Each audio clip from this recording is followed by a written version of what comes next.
We'd stand it. I may have That would moved, follow you around the room? Yeah, right? I may have moved Pat, Andrew. I may have moved Yeah. Pat. I was on her committee. All right, we're Rest in on air. peace. Good evening, everyone, and welcome to the June 21st, 2023 school board meeting. We have already called the meeting to order and conducted a non-public session pursuant to RSA 91-A3, comma 2, comma C. I would like to go ahead and start with the Pledge of Allegiance. I pledge allegiance to the flag of the United States of America and to the republic for which it stands, one nation, under God, indivisible, with liberty and justice for all. Okay. Now we are heading into a public hearing, which is a different link, so pardon me while I open that. Pursuant to RSA 34:10, which is expenditures from the Capital Reserve Fund. So I'm going to turn it over to either Dr. Jetty or Business Administrator to discuss what we're seeking to do. Yeah, so at the start of this year, we were all under the same understanding that we would be using the Capital Improvement Expendable Trust Fund for any pre-bond work that had to do with the elementary. And we now have the total amount for that work, but then with the fund balance, it really presents two options. So one could be with what was expected and what we kind of talked about at the start of the year, I kind of broke it up into two tables on the public hearing. So right now, there's $125,000 roughly in the Capital Improvement Expendable Trust Fund. If we withdrew the $55,610, there'd be $69,617.05. And then again, the next line is just the fact that we're gonna put into the Capital Improvement Expendable Trust Fund another $125,000, which got voted on in March for the warrant articles. So that's one option. The other option is to use fund balance, and that would reduce the fund balance by that $55,610. And then at the start of fiscal year 24, after the $125,000 is added in, that would leave the Capital Improvements Expendable Trust Fund with $250,227.05. So two different options. We have capped, any spending between now and July, so that amount isn't going to go up. That's the total amount that we have, so there won't be any surprises between now and July. Our recommendation is to use the fund balance because having a larger Capital Improvement Expendable Trust Fund will allow us to do work, again, pre-bond, and then also if there was a favorable vote between that and when money started coming in.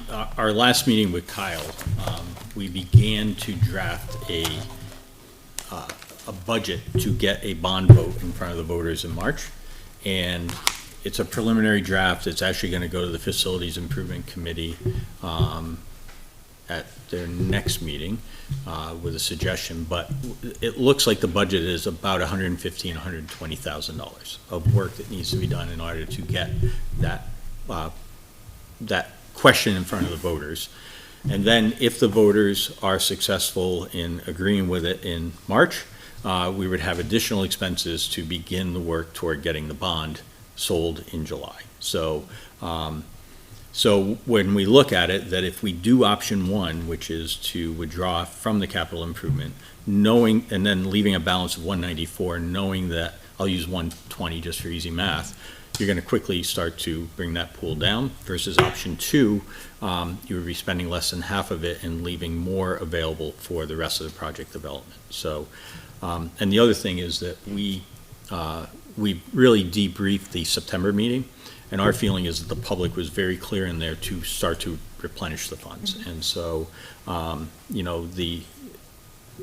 having anything impacting the GMS project from the LMS project was, the public, I thought, was pretty clear to say, get those funds brought back up again. So, our recommendation is to use the fund balance that's available and to leave the 250, 227, which can then be spent toward the LMS project, knowing 120 is necessary and more to come. Say that one more time, Mike. So to do option two, which leaves the balance at the 250,000 in that capital reserve fund, And then we know that we're gonna spend about $120,000 worth of work to get the question in front of the voters.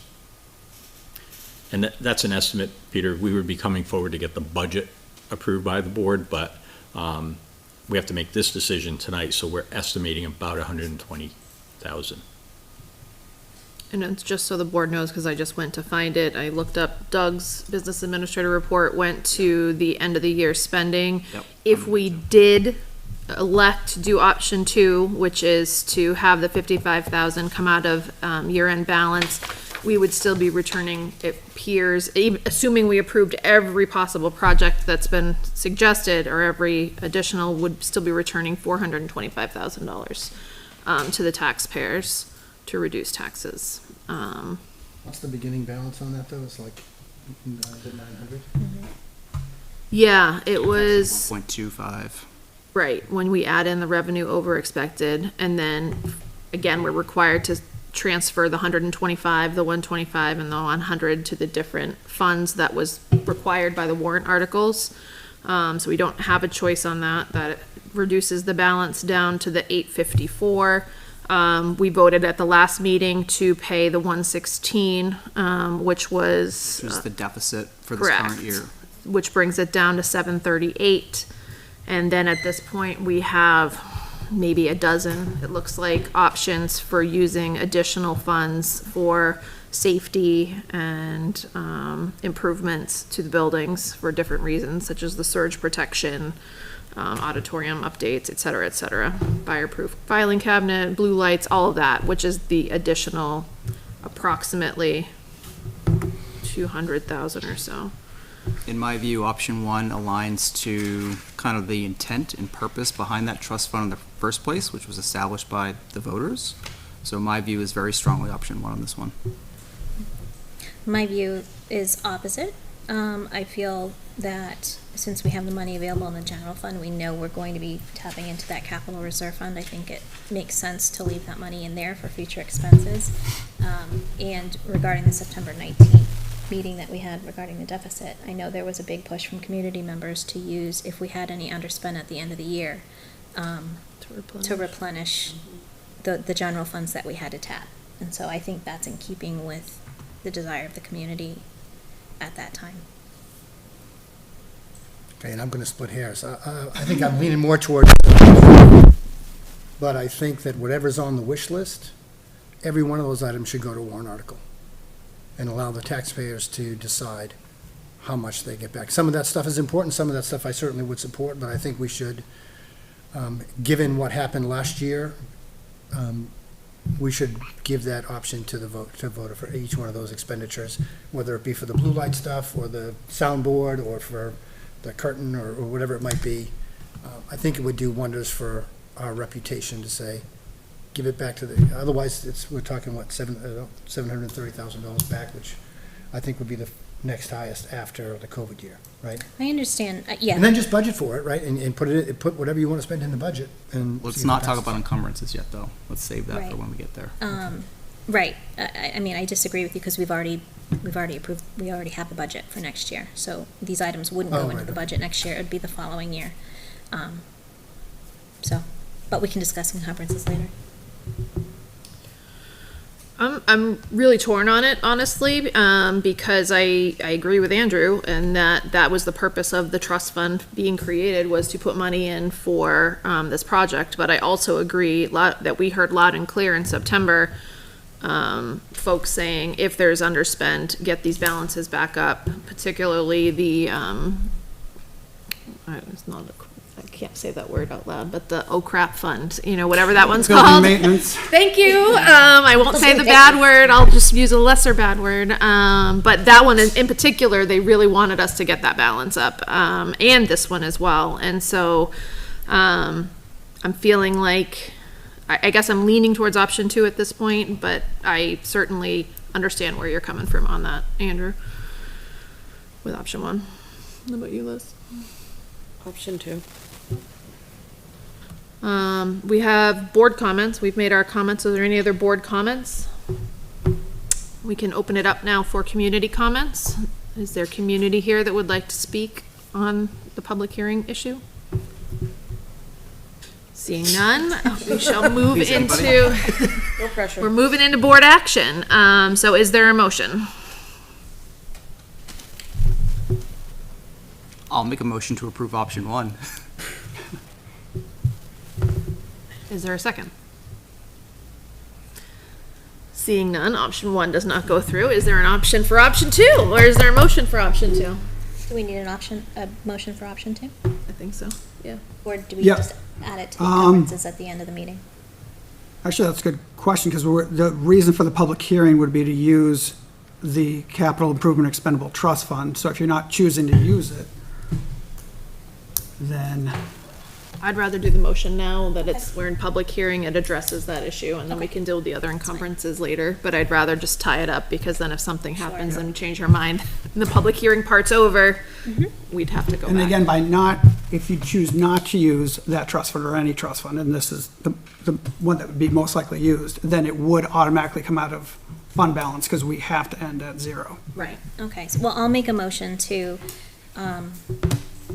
approve the transfer of $55,610 out of the general fund balance to, cover the costs for, the capital projects fund expenses associated with elementary school work. I will second. Any other questions or comments? Seeing none, all those in favor of the motion to transfer from the general fund, please say aye. Aye. Opposed? Aye. Abstain? Motion passes 4-1-0. This will then close the public hearing. So public hearing closed. Exit out of that one. All right, going back to the other agenda. Thank you, everybody, for that. Moving on to review and revision of the agenda. Are there any items that, So I think actually the agenda was in pretty good shape. I'm not sure we livened up much since it got mailed out. okay? On the consent agenda, we have the COVID plan numbers as well as committee reports. Are there any requests by a board member to move any of the committee reports into, to be discussed by the board, or leave it at the consent agenda? I'd like to move policy. Okay. This is a quick update to the board. Yep, so I'm gonna move that on my notes to make sure we discuss it when we get down to old business. That's all that. Heidi, one thing for clarity with the board, this is the last time you're gonna see illness numbers, not just from 23, ever, on an agenda. So we're all done with reporting on those, if everybody's okay. Sounds Don't good. say ever. Like, Yeah, I have to be careful of that. Find some wood, where's the, But- start knocking. But hopefully not for 100 years, how's Okay. that? All right, so we're moving policy, hearing no one seeking to move any of the other committee reports over, we'll move on to summary of non-public actions from June 7th, 2023. Mr. Cutter motioned to approve the nomination of Sarah Pooler as LMS special education teacher. Ms. Harrison seconded the motion. The motion passed 4-0-1 with Ms. McDonald abstaining. Ms. Harrison motioned to approve the nomination of, I'm sorry, Jocelyn Brzewski as LMS social worker pending certification. Ms. McDonald seconded the motion. The motion passed 5-0-0. Ms. Harrison motioned to approve the nomination of Laura Shaw as LMS music teacher. Ms. McDonald seconded the motion. The motion passed 5-0-0. Ms. Harrison motioned to approve the nomination of Marian Abdi as CHS social studies teacher. Ms. McDonald seconded the motion. The motion passed 5-0-0. Ms. Marianne, Oh, Miriam. Mary Ann, like two N's, no? With an Mary- M. M. Oh, okay, it It's a says typo. N. It's an N. It's a typo. Okay, Miriam Abdi, sorry about that. Ms. Harrison motioned to approve the nomination of Danielle Schultz as district school psychologist. Ms. McDonald seconded the motion. The motion passed 5-0-0. Ms. Ames motioned to accept the resignation of Courtney Beach as LMS special education teacher. Ms. Harrison seconded the motion. The motion passed 5-0-0. GMS. It says LMS. Yes, sorry. I know she's at GMS. Okay. Mr. Cutter motioned to deny the tuition waiver request. Ms. Harrison seconded the motion. The motion passed 3-0. Mr. Plansky and Ms. McDonald voted no. Ms. Harrison motioned to authorize the superintendent to make offers of employment on behalf of the school district from June 22nd, 2023 through August 31st, 2023. Ms. McDonald seconded the motion. The motion passed 4-1-0 with Mr. Cutter voting no. We don't have our student representative here with us tonight, so we're going to move on to presentations and recognitions, and we're going to hear from Mr. Hess, principal of CHS.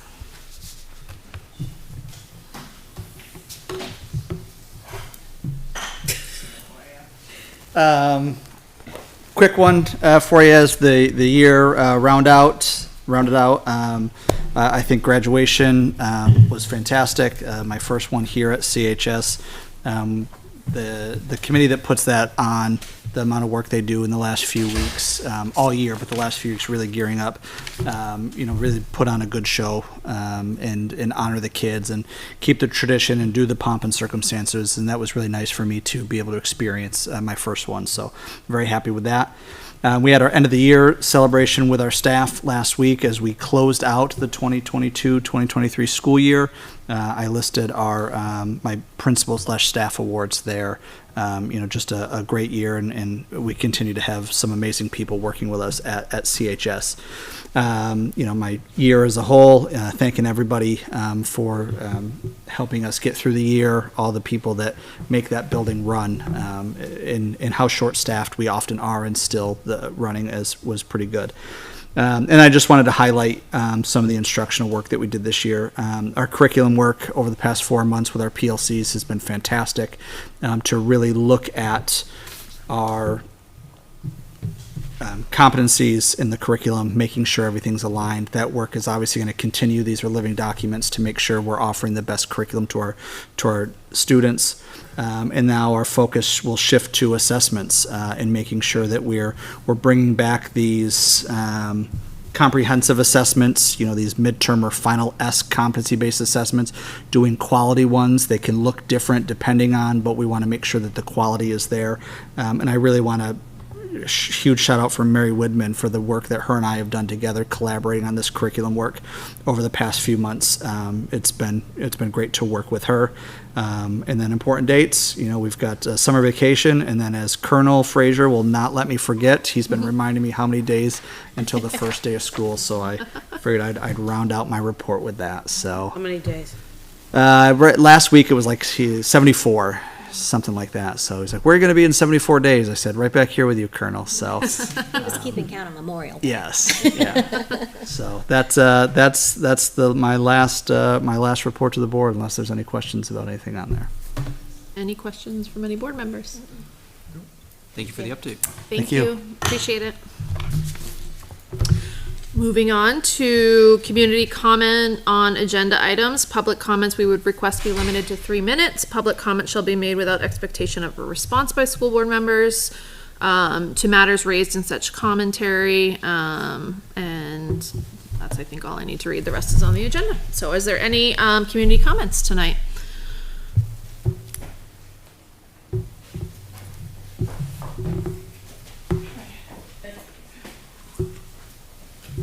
Hello, good evening. So this is about, I think that, I didn't see the agenda. It's about the consolidate or new GMS. Good. That's on the agenda, right?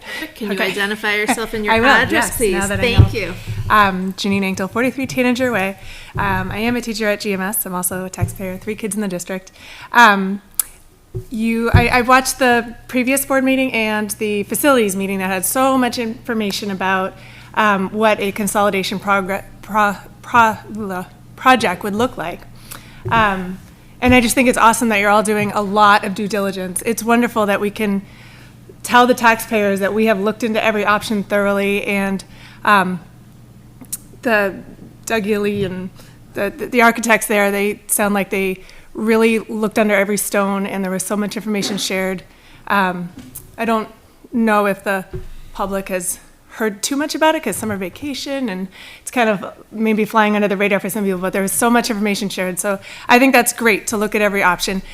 You did say you haven't heard much feedback. So I just wanted to give you what you asked for and give you some feedback. I guess I've got my taxpayer parent hat on here, and there's a lot of reasons why I do not support a consolidation project and do support the new GMS project. For one thing, as was explained in those meetings, the cost is going to come out to about the same, ending up with a consolidation project of two buildings that are not exactly the way we want them to be. Retrofitted and not enough outlets, and no separation from the extreme different ages, or if we do, then a much bigger project of another gym, another cafeteria, problems with parking, so many issues. And I know they've been laid out in the pros and cons list that was presented. The cons for the consolidation project were numerous and significant. The pros for the consolidation project were, there were many fewer of them, and they were much smaller impact on education, smaller impact on the community. I do not support a consolidation project because I don't want to be the 4th largest elementary school in the state. I don't want to have a student population well over the research-based number of what the most effective population of students in an elementary school is. I don't want to lose field space for the town. I don't want to lose gym space for the town. I don't want to affect the 55-plus community in order to put in an emergency access road that would be required if we had that many kids at the LMS. I don't want to have a project that drags out for approximately 30 months and would affect every single student in the district. And it would also leave our GMS staff and students in that building that, in my opinion, is unsafe and unhealthy, and it would leave them in there much longer than they would need to be. There's so many great parts of the land that we have a purchase and sale agreement for the new GMS. Its location is ideal, and the construction could go on without affecting education of any of the students. So I just wanted to share that I'm strongly in favor of the new school option, whatever number that was, 5, 6, I don't remember. And I also wanted to mention just real quick, I think Peter, you just mentioned putting all those items that were talked about on a warrant article. And I just want to mention the soundboard detail. The soundboard desperately needed in the CHS auditorium would not be paid for by taxpayer money because it was earned by the kids who did the Wizard of Oz and earned $20,000 that hasn't been used yet. So that would be that's the kids' money. I don't think we need to ask the taxpayers for that, in my opinion. Would that come out of the wish list then? It's not in the wish list anymore. So on the wish list now is more of the presenter. So yeah, the soundboard, they just have to have permission of the building principal, and as well as myself. It gets through a check, but since it's going to be used for a reason why the profits came in, both of those will be yes. So they're just waiting until July to purchase it. Okay, great. And it'll be purchased in I have July. no problem. If it came off the list, I have no problem with it. But there is an item, just to be clear, there is an item on there for the auditorium upgrades, which are much more, which is separate from. Oh, that's not part of that package. Right. Okay. Right. Okay, cool. Thank you. Thank you, Ms. Anctil. Anybody else from the community wish to make a comment? You're up, Mr. Shoemaker. Good evening. Good evening, Matt Shoemaker, 20 Greenwich Road. I won't reiterate, the comments that have already been made. I've been lucky enough to participate in this process for a long time now, as a lot of people have, I think. A lot of us have attended all of the forums, and it's been a really interesting process as a taxpayer to get to participate in that, because we really went through everything, starting from all these different options that look many different ways, some of which, when we continue to go to these different meetings, people will still bring up, well, why haven't you looked at that? And the answer is always, well, it has been looked at, and if you participated in the entire process, you might recognize that all of those have been looked at. And so I think it's easy for someone like me, who maybe has participated all along, to feel more confident in what I believe is the right thing, because I feel like I've looked at all those things. When I first showed up, I thought, okay, we're going to be looking at renovating a school. That seems to make sense. We have a school here, we'll renovate it. And then I quickly learned that there are so many problems with this school and the site. And so that really doesn't make sense. There's no way to fix this. This would really be a case of putting lipstick on a pig. And, you know, it's disappointing. I know there's a lot of disappointing elements of that, but at the same time, you know, it is what it is. And at some point we have to start looking at what's going to move the ball forward here. I was also able to participate in the, you know, identifying the new land and looking at the new land. And I mean, wow, it's pretty unusual to be able to find a better piece of land than that, you know, across the street from a police station and a fire station for an elementary school, right? And just in a place that's not being utilized right now. So I think that it's a great opportunity, but more importantly, we keep kicking the can down the road and the cost keeps going up. And I also am really glad that you guys came in and looked at these other options. Because at the end of the day, I really want everyone to be able to say, okay, like the thing that I wanted to consider was considered, right? I don't want anyone to say, well, you never even looked at these things. So I think the consolidation thing, I'm glad you looked at that. I think it was great that you looked at that. I personally have concerns about consolidating because I don't care what anyone says about population growth or shrinkage. I personally think that we need to be good stewards for the town way into the future. And I don't see a world in which we live in where, you know, in 50 years from now, the townspeople are going to be saying, gee, we shouldn't have built that extra school. We have all this extra space and not enough kids. I just think we're seeing people developing land that I don't think we even contemplated that would be developed. I didn't even know there was developable land on 102. Apparently there is. They keep finding land, right? And I've always been a proponent that at some point, the farms, sadly, I don't want to see them go away, just like anyone else, but someone sells a farm, that's a lot of houses unless something else goes in. And I just think that we need to look at what's going to be the right thing, even down the road. And we may not have hard data on that, but one thing we do have hard data on is maybe not always making the best decisions in the past. With that said, I recognize that if you sit there and say, okay, well, it's just this one time that we'll pay for this, right? And then the taxes go up. They don't really come back down much, right? So I recognize that the tax ever, right? I've seen it once or twice, Peter, but you know, but I recognize that it's fiscally irresponsible to just have that opinion of, oh, we'll just pay for it and it'll be fine. Everything will be fine. Like it keeps going and going and going. But this is really a case where we have a school that is in such disrepair. I will fully admit my daughter goes there. I walk in that building. It's disgusting. I hate going in there. I almost didn't send my child to school here because of that building. If it wasn't for the staff that I met, I wouldn't have sent my child there. And they're the only reason I'm still there, quite honestly, because I don't feel good about putting her in that building. But I do think that, yes, this is an investment. Yes, it's an expensive investment, but let's make the investment now before it's another $10 million, because it's just going to keep going up. And we've done a lot of the legwork. So, you know, I really implore you to please support this and, you know, please get this project moving so that we can move on to something else, or so we can at least stop talking about this, because it's been a very long time of talking about this. And I really do appreciate all of you up here. Multiple people have asked me if I'd participate in this, and I don't envy you at all. I don't know that I ever have the bandwidth to do what you guys do, but I really do appreciate what you're doing. So thank you. Thank you. Any other community comments? Seeing none, I'm going to go ahead and close community comment. We thank you for those that provided the board with the comments on tonight's agenda. We will continue to conduct our business in the view of the public, and there will be an additional community comment period at 8 o'clock, which I'm going to make a note to remind myself. Somebody remind me if I don't remember. Moving on to correspondence, which we have a month's worth because we didn't read it the last time. So, Starting on May 24th. Melissa Reiki, hats should be allowed in school.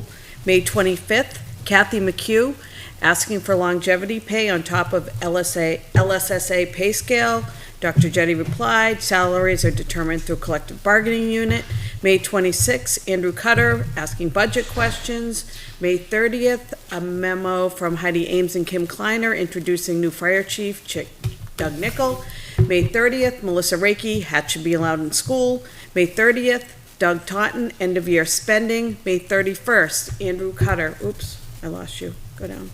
Andrew Cutter, asking Doug Taunton and CCing the board, budget committee request for end of year spending. There's dialogue between Heidi Ames, Tina Harrison, and Liz McDonald. June 1st, Anna Marati, manifest. June 2nd, Mike Jetty, the blessing of engine 2 fire truck, fire engine. I don't know whether it's a truck or engine. June 2, Barbara Belowski,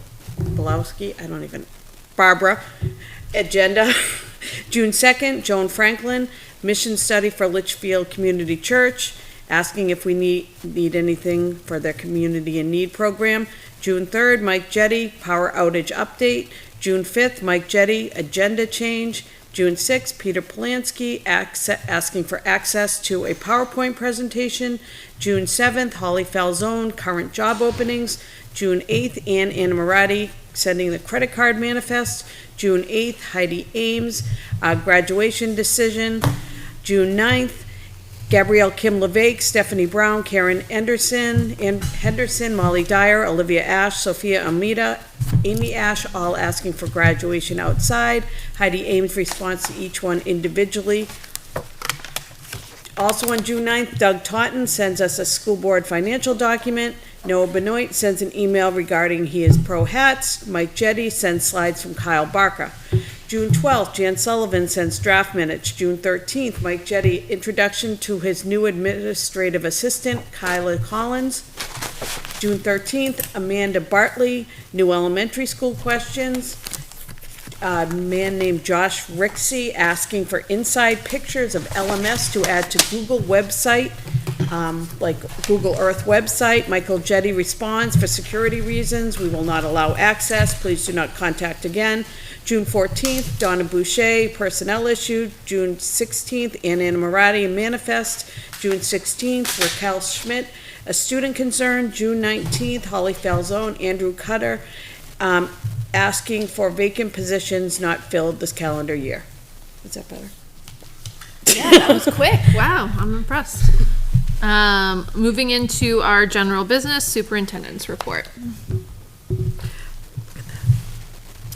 All right, so just a couple of quick things. First of all, I was asked for a summary of honor roll, and Andrea pulled those numbers for us from the system. And then we updated that since it was sent out on Friday with the grade level breakdown. So you can see grades 5 through 12, the number of students who were in the class, the number who received high honors, and the number who received honor roll. And our admin team looked at these numbers today. We've been involved in conversation relative to, frankly, how high these numbers are. What would a typical or average, or, I mean, what are we looking for here? Because some certain grade levels, I was taken very, very surprised. I thought the high school looked reasonable. Well, and thank you for breaking this out per grade, right? And having participated in the LMS honors award ceremony and not the CHS, just because of where my children are, right? As a spectator watching, it was high, right? I mean, there were a lot of kids, and rightfully so if they've deserved the grades, but also, how am I balancing this with our testing scores that we've also talked about as a board, and how a lot of work and improvement are needed?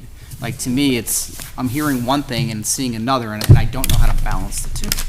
So that's exactly the conversation that we're having as an admin team, because there is a disconnect. Our students, in terms of grades received from teachers in the school, are performing really well.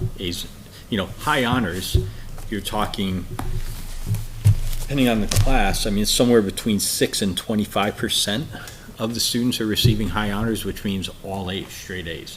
And we're not showing that level of performance on independent third-party measurements. Well, I think for the benefit of those in the room and those watching, right, just to read this real quick, if you don't mind, grade 5, 71 students had honors or high honors out of 94, 43 in grade 6 out of 80, 56 out of 87 in grade 7, 55 out of 90 in grade 8 had honors, 26 out of 89 in grade 9, 42 out of 94 in grade 10, 49 out of 113 in grade 11, and 45 out of 109 in grade 12. Is there a way to correlate, to kind of put the standardized test scores kind of side by side with these, so we can sort of see where the big difference is?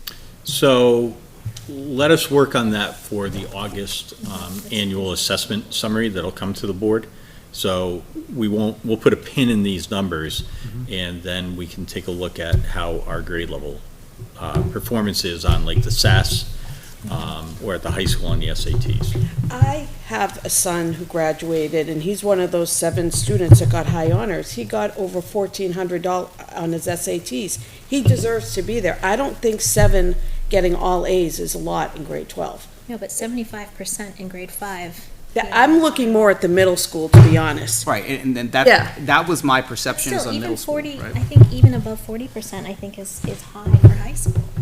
Again, I will say, if they can keep doing retakes and handing things, my son's number one complaint is, why should I do my work if someone can hand it in later? There's no penalty for handing in work late. But we're gonna talk Yeah. about Talk about that, that too. Yeah, right? So, I mean, that absolutely will lend it to this, as opposed to what happens in the standardized test. I mean, I think the request was to see what this data looked like. I think we have that, and then we typically in August have our annual meeting where we review SAS scores, SAT scores, AP exam results, all of that stuff. Mary comes in and talks to us, so I think comparing these two and giving you guys time to compare the two will be really helpful in terms of what strategies we need to come up with, or what, not we, but you, need to come up with. It looks like rigor, work. Well, and potentially it's, we've been going through this process of updating our grading and reporting practices. I think, the focus needs to be on proficiency and meeting proficiency standards. And, sometimes the report is not 100% about competency and proficiency. So as we work through those issues, I think this is something to consider. So, yeah, we'll get back to the board with It's more on your radar. information. It's on That's our all, radar. yeah. We all looked at it, and so I asked exactly the question that you did, Tina, which is, so what should it be? Yeah. We're not sure. Yeah. We're not sure how to calibrate that. On some level, if we have good instruction and students are achieving at high levels, It's a good thing. that's a good thing, right? But that should also translate into performance on independent third-party assessments. And so, we want to keep having that dialogue. Just keep coming. Some kids aren't invested in testing. I ready state testing, I'm not going to college, what do I care? I mean, there's Yeah, a certain I'm- amount of yeah. that. There's a certain amount of familiarity, right? So I'm in the classroom, I'm working with my teacher, I know what the expectations are. I sit down once a year in front of a computer to take an assessment, and I'm not as familiar with that. There's that factor. So another piece, if we think for a second about our exit data, our parents are very demanding. Very demanding. And our teachers are acquiescing to parents in many cases because the parent demand is to get an A or a B. And so they're not demanding an A or a B on a state assessment, right? So can't remove that that's a factor that Speak for certainly yourself. plays into some of this When you because say that parents are demanding, does that go to the whole, let my kid retake it till they get an A? I think there's a part of that. We've had examples of staff who have reported that they've been, Bullied? badgered. No, I'm not gonna use that word. All I'm right, gonna say badgered. That's an badgered overword. into like, just waive the policy. Just, let the kid make believe that that. up even though it's outside. But that's everywhere. Yeah, this is not a Litchfield thing, right? This is generally that's a report that's been made. So, So what do the teachers need from us to push back on that and not agree? It would be support from admin, right? To say, hey, they need your kid got a support. C, he got a C. Right. Needs to be in the handbook, it needs to be What needs to be, Enforce. what do you mean? like late or whatever they need, yeah. No, but if somebody comes in and Added just says. teeth to it in the last couple of Yeah. years. I mean, there has been the 5-day late policy that's Yep. recently implemented. My other curiosity though here is how does this compare to data before rolling grades? Whereas you had high honor roll, you had to have it for first, second, third, and fourth quarter, and those were looked at independently. So if a kiddo had a rough third quarter, that may impact whether or not they make honor roll versus right now a rolling B- average by the end of the year. you're technically honor roll. So if we can pull that data That would be too, as interesting. part of the analysis, I'd be curious to see if there may not be a difference, I don't know, but. We could certainly, so here's the thing to be mindful of. We could go back and try to pull the data out of Power School. I think the closer we get into COVID times, it's just gonna It's gonna be get, different. it's gonna get a little weird. Remember, we had the conversion from Infinite Campus to Power School. So there's just, I mean, Yeah. it doesn't mean that we can't get after that, but But that'll be interesting, even into next year where. When it's, potentially, yeah. Grades, yeah. But to bring your point, there are parents that may be sitting at this table, that my child has high expectations. He is a student, that is his job. He's expected to work to almost the best of his potential, and we do follow our kids' grades, and we do expect things. But you don't expect a teacher to change the grade for your kid. I don't think I ever did that. No, that's not my style, because I'm on the other end of it. Right, you have a smart kid, see, I didn't. No, no, I'm on the other end. I'm a special ed teacher in Hudson. I think there are different circumstances. Yeah, So for I every don't kid. know that we can judge or have a say in that, but I just, It's a good thought. yeah. Yeah.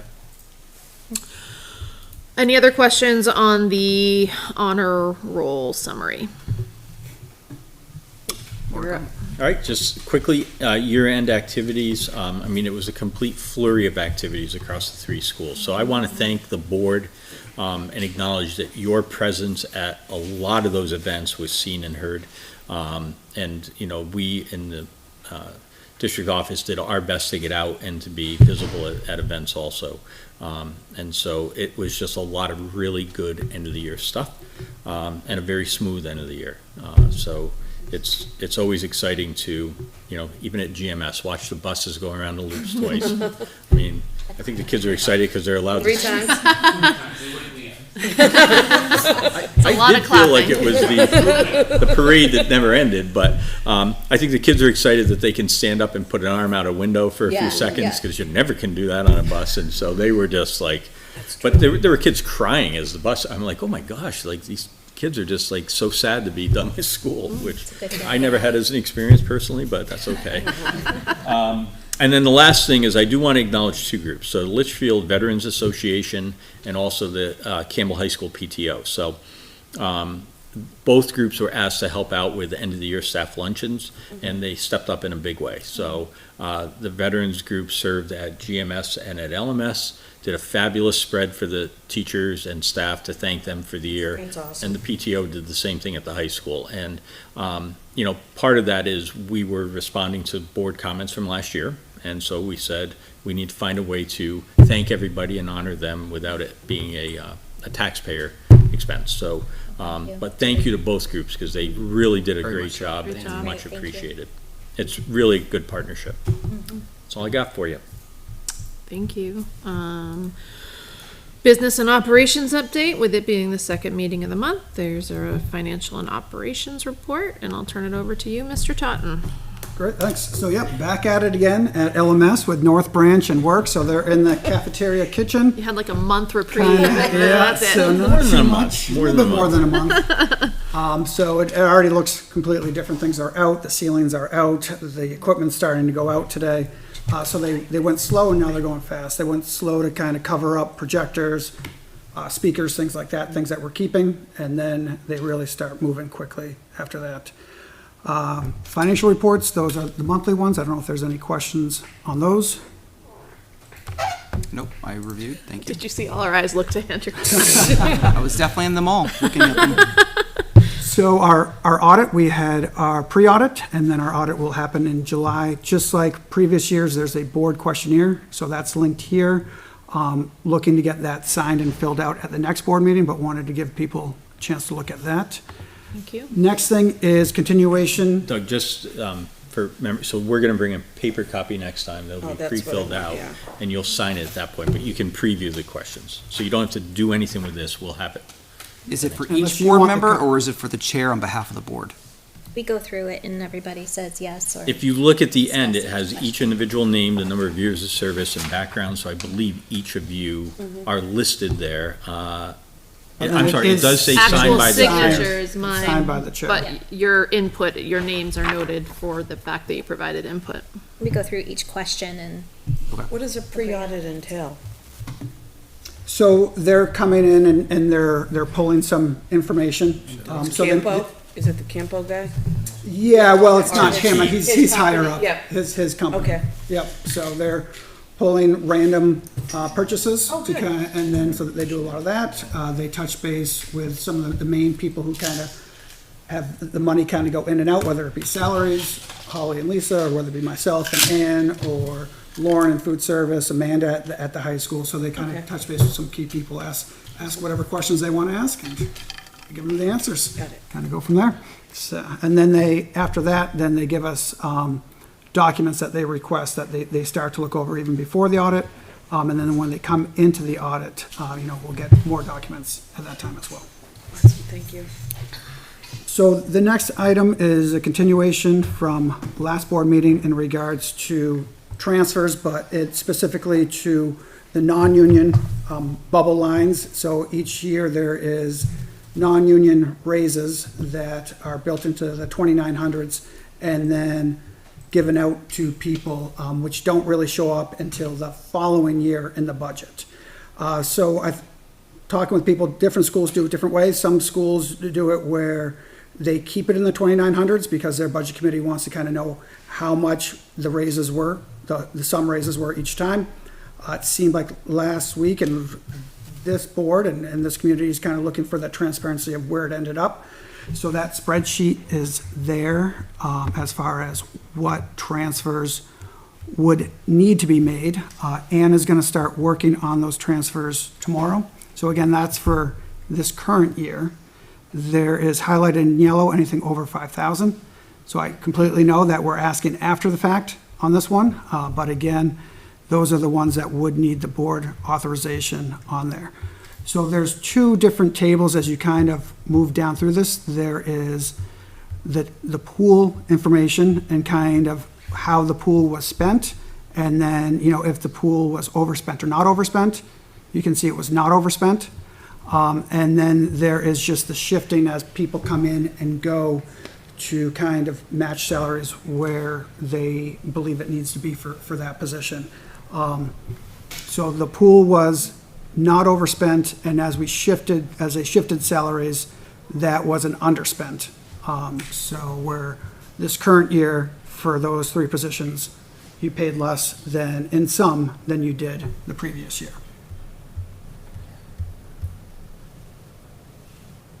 So I know, again, it's after the fact, but I would like to get a vote on the ones over 5,000. So again, I think it's about process and going forward too, right? So with the salary pool that's budgeted as one line item in our budget, right? If there's transfers that are happening out of that, I think the board should have awareness of that, which is what this provides. Thank you for this. And just like you're doing now, if there's over 5,000 per our policy, it should come to the board for approval, right? So, So that's what I'm getting the sense that's what's Remember- going to What we're doing. happen going forward, but this is to cover the ones where this didn't happen. I didn't hear that that's what's going to happen Well, going forward. I so- hear that's what's happening now, but so not going two forward. things on it. There's past practice, which we've never been asked to do this, right? So it's never been even brought up as a topic, but you've asked for it. These are people who got more than a $5,000 increase this past year, and so we should get that approved. And then next on Doug's agenda is discussion about what you want to see going forward. Okay. And again, we were reacting to, like the final payroll is done. So these are all done at this point. And so we need to, if it's the board's decision to treat these as transfers, which we're okay with, we just need to take that action, and then we can bring forward the next ones at the next meeting. Yeah, so in this section on my board report, there's a couple different bullets. One being that the ones for fiscal year '24 will be presented in July. So we're just kind of hit at a tough point. The people that are preparing these, being Holly, and the people that are doing them, and are very busy at this time. So we got this one ready for this board meeting. We'll have the fiscal year '24 ones ready for next board meeting. The union, so if we kind of stay on this sheet, and again, I know it's asking after the fact, but if we could look to have some approval for the ones over 5,000. Just so I'm clear, when were these raises granted? These numbers that you're looking at were determined before you were elected to the board. So assuming that we roll into our new budget fiscal year in July, right, are these handed out at the beginning of that year, or is it? So there's two factors. These were done in March of 22, right? Because the contracts got issued that spring, and we've been paying people these amounts all year. When we bring forward the FY '24 ones, if that's what the board elects to do, those are also contracted already, because those contracts were issued and signed. So again, we weren't treating those as transfers. We were, the board, I'm trying to think, you saw the nominations and the salaries and the contracts. So, to us, I mean, it's transparent in the sense that you knew of those. But we did not do them as we now need to move specifically that amount of money from this pool to that pool. So I think what's different about that, though, is I didn't have an appreciation for the increases, right? We saw one line item salary. It didn't break out, okay, well, this is last year, this is this year. Right. So going forward, we would want to be that clear if that's what the board asked us to do. But it has not been the ask in the past, so. So this money's already spent. Yes. That is correct. This money's Next already. year's money is already committed. Correct. Yep. So before we start this process, which to my mind should have been going all along, will be fiscal 2025. Yes. Next March, when we see the contracts, right? Yep. And when we see the nomination list, then we'll know, we'll have it for the following year. Correct. We would have to approve the transfers before those contracts go out. And I think, and not for today, but I think we should talk about the process of nominations from one list with 160 names on it to one at a time if need be. Well, that would be a long night. However, They're all long nights. so our intent is next January to bring Mike Elwell to a meeting and to go over exactly what our process is and what the steps are, and if the board has a request to take them one by one, for example, what does that look like? So we'll do exactly that to make sure that we know where we sit. So if we vote to approve or not approve this list, it doesn't really matter. The money's gone. The money is gone, right? And in some cases, it's against our policy. Yes. If you look at it as a transfer, which in the past, my experience on the board is we have not. There's been the salary pool. Correct. The money in that salary pool is used to pay the salaries, and so we've not treated it as a transfer of funds from one account to a different account. Because it All wasn't a been in different salaries. purpose. Right. But the budget, though, this is where I think we get into a bit of gray area, right? Because I understand that, appreciate that, right? But the budget has a line item very specifically for this. And we're taking money out of that budget line item and moving it to another account. That's the behind-the-scenes process that's happening. That is a transfer. Is it all within the 110 account? So I'm going to disagree a little bit, and correct me if I'm wrong on this, but I believe what we've done is we've just left the pool sitting intact. Yep. And we Because overspent. you're wiping it you're swiping it at the bottom from the Correct. from the unassigned fund Yeah, balance. it's like a sweep almost versus, also so not. when Tina says, I mean, I never viewed it as a transfer. When you said that, I was like, that's an interesting way. It's not what we've done, but,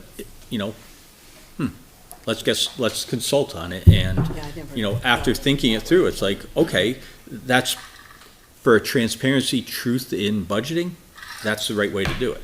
Now, it will involve a lot of touches of lines that we've never touched. We left the pool here and spent the money there. But But it would allow the board to have insight into If what's the- happening with that money. correct, if And that's what budget the committee, board which has wants, been a we can standing do point that. for years at this point. Is it the purview of the school board to approve individual salary increases for non-union employees? Because I'm just going by the basic, you are our employee So, that we hire I mean, to administer. I explored that. Yeah. And this is a longstanding practice of the Litchfield School Board, that this goes back many superintendents ago and many boards ago, and the decision was, that's the salary pool for the superintendent to spend. So that's been the That has longstanding been my practice. I mean, this experience is not, until now. it's not something, this goes back to, it goes back to really like the early 2000s. So What it's do been they in do place in a long Bow, time. Doug? They do it a little bit differently. They talk about salary for each person as you go into the budget, but not every school does that, not every district does that, so. I get past precedent and past practice, and I guess my view on that is just because that's the way it's always been done, doesn't mean that's the right way to do it, right? And that's what I'm balancing. I think that I agree with that, and I also, I think you and Holly particularly spent a significant amount of time this past fall, when we were getting ready for the budget season, trying to figure out where, for health insurance and all of those different line items, where they fell per employee rather than just being in a pool, right? And so if this is gonna help the budgeting process and make that process even more clear, my concern is workload, for you guys particularly, because I know it's adding a lot to your plate to ask you to do it. But I also believe it's part of the transparency piece that we've committed, to doing for the town. So I'll make a motion to approve the FY23 pool transfers. I will second. Any questions? Comments? Seeing none, all those in favor of approving the FY23 pool transfers, say aye. Aye. Opposed? Abstain? 500. Just, the workflow piece so our intent is to come forward at the next meeting, but just to point out on that sheet, you're really touching 3 lines, because you have the salary and the FICA and the retirement, right? So it's 3 times every employee, so it is a lot of touches and moving pieces, but at any rate, before closing the sheet, I just wanted to point that out. It's not just the one number highlighted, so. And we'll get the transfers for non-union to you guys before the next board meeting, and so we can vote on that at that point. So that leads us to the union contract. So obviously, the union, there's a lot more lines to that. Again, following what has happened in the past, we just left it at a pool at the bottom. Going into next year, it's not a worry because it hasn't been a contract year, so everything's gonna show up correct. It already is correct. Moving forward, what we're gonna do if it is a contract year and the contract passes. So after the contract passes, so between March and July, we're going to move the money over in the budget at that time. So in a way, it wouldn't even be a transfer because it's gonna hit the year the correct way. And again, with a union, there's no wiggle room in where a person goes up. They just go up because of their step as well as their degree or how many hours or credits they have towards their next degree type of thing. So that will be worked out. So we have the teachers union coming up. So hopefully that would be voted on and approved in March. And after that, you'd go from seeing the operating budget, which has no raises, and then the warrant article attached to the teacher's contract that has the raises in it. We would funnel that article into each of those lines. And so when we started the fiscal year, they'd be there already to start with. This year, I don't know, again, looking at the timing of it, whether it makes sense to grab the money and shift it around from the contracts.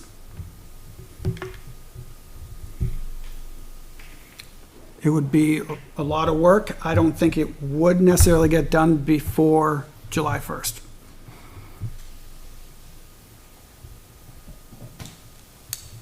That's ideal, right? But I also understand the resourcing constraint on it.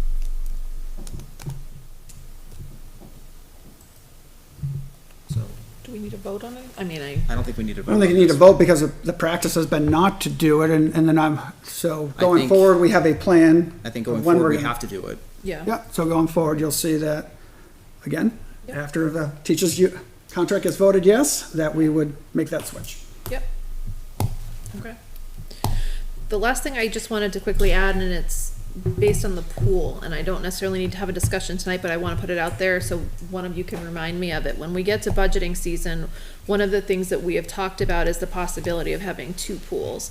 One that would be a pool to make sure positions are in line with other districts, and then more of a discretionary pool for merit increases. And I For non-union employees? yes, correct.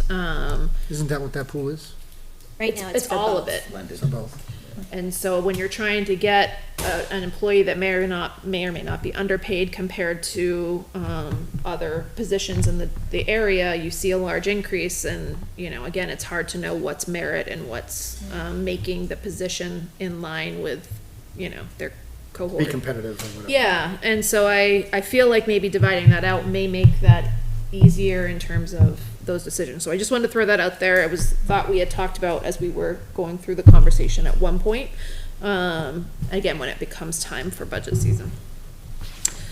So transfers, is that the next thing? That is the next thing, so there hasn't been a lot of transfers since our last meeting, but there have been some. So if we look at the sheet, I believe it started, the ones 530 to 614 are the new transfers.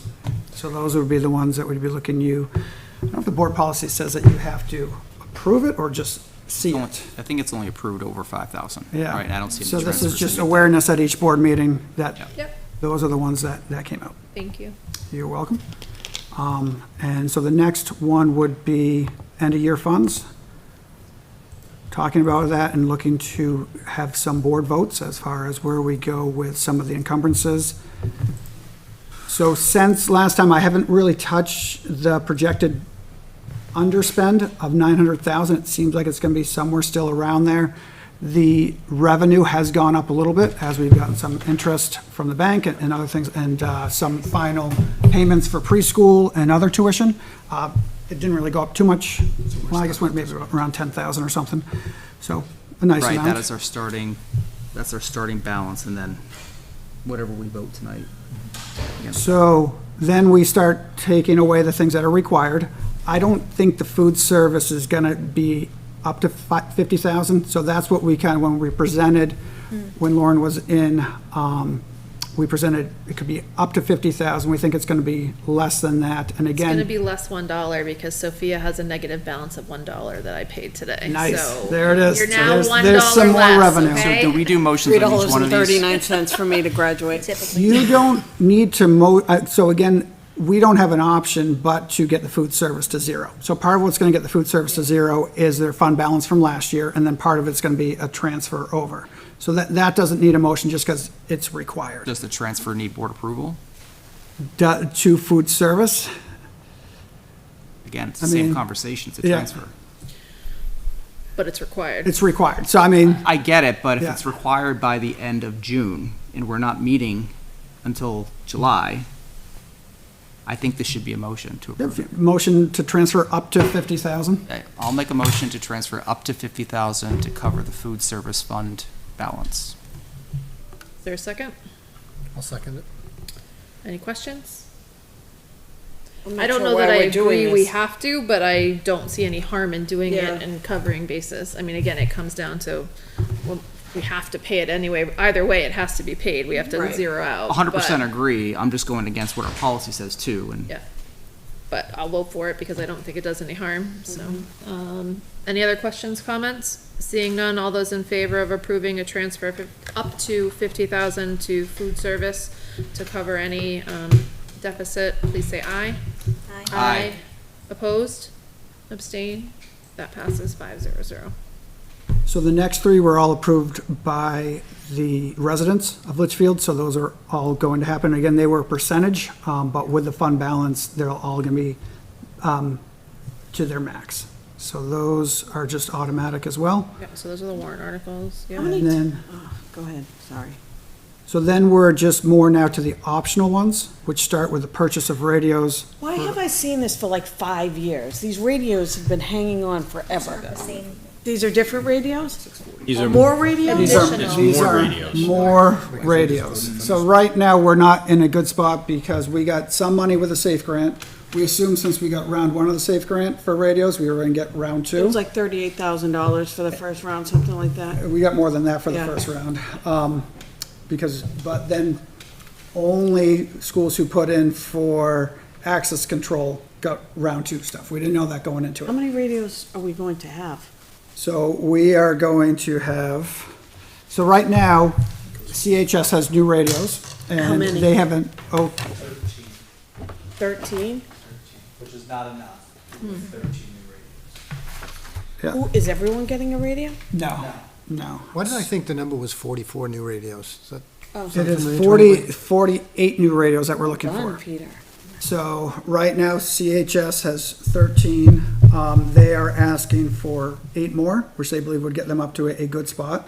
And again, we're talking about good, not necessarily great, but we're talking about like pretty good spot at that point. Because again, the more that we can communicate, the better we're going to be in a lot of Who's gonna situations. have them? Well, it's up to the schools, but usually, you do, I have a radio at my school, but like the administrators have them in the one per team.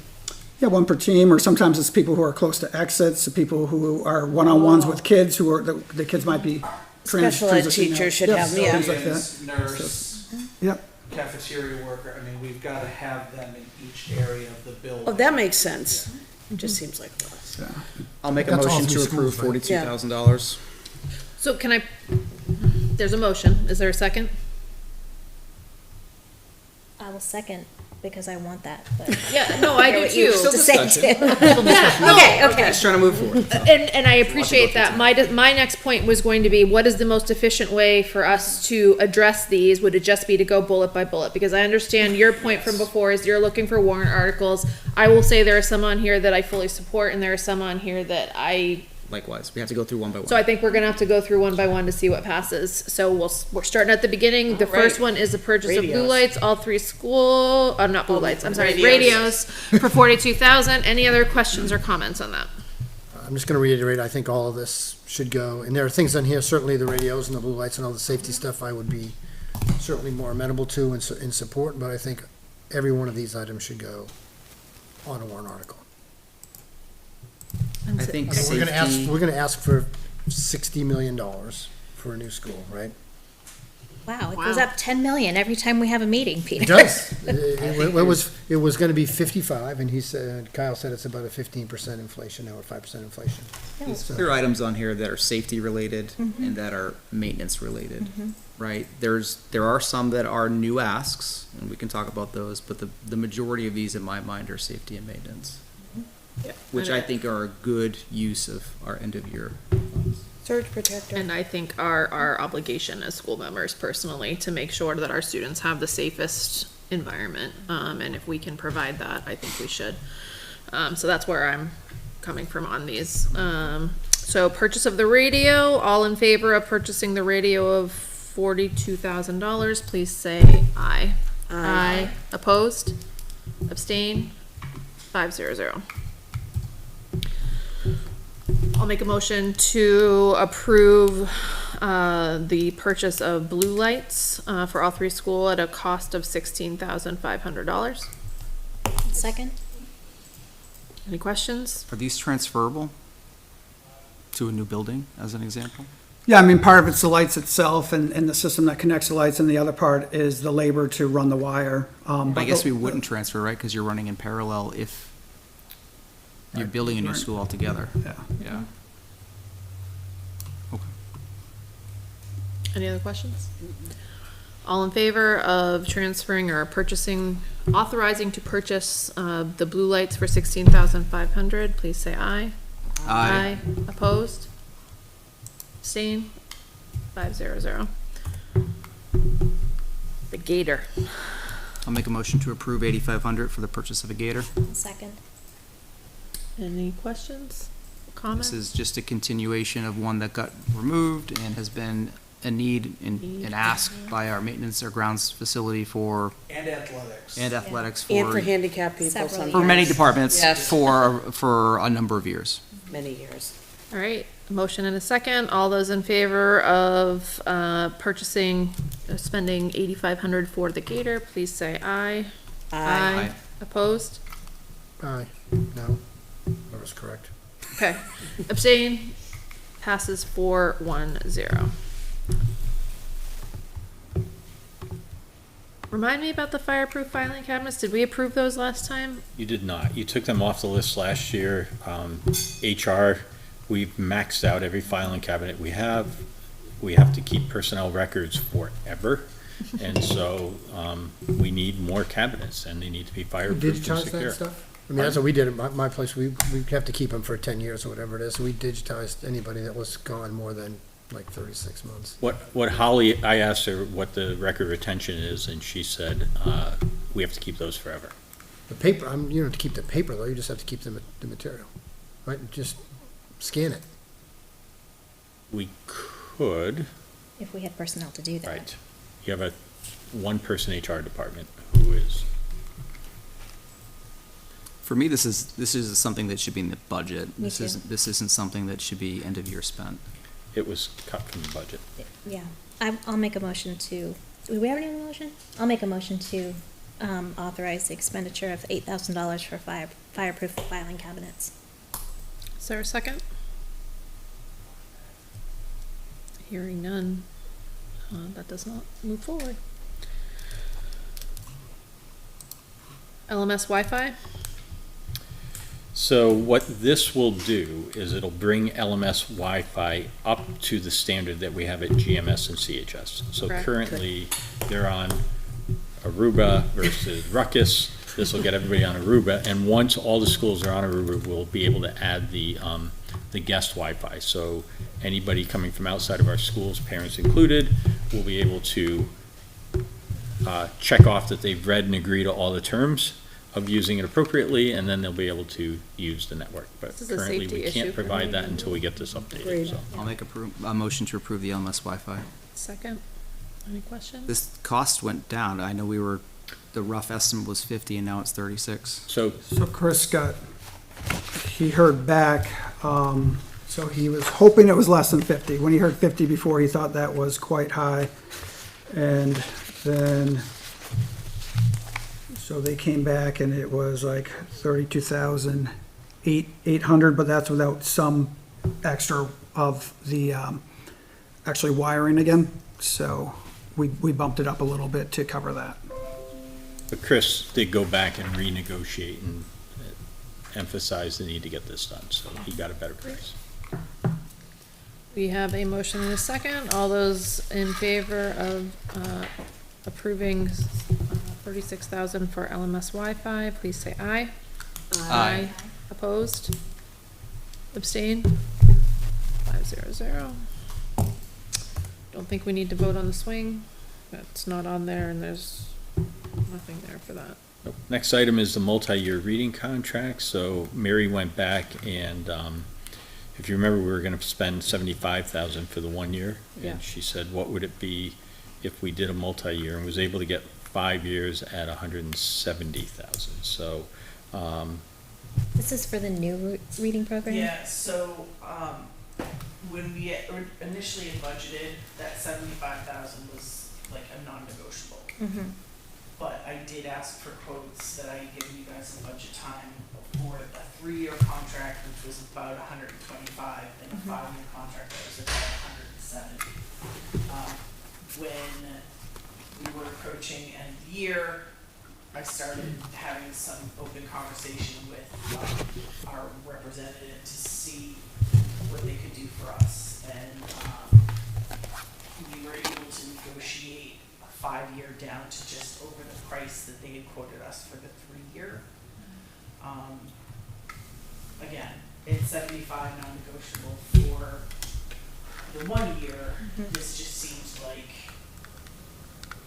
a good opportunity Right. for us if we have the funds at the end of the year. And I asked Doug to put it on. If not, we're looking at about 25 $1,000 Every to year. replenish materials each. And is this a new reading? This is the new reading program that we piloted this year, that we got approved.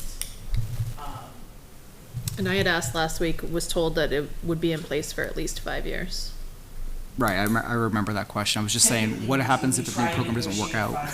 That, they piloted it, so it presumably, I mean, is there any risk of the program not working out? No, it's a braided program.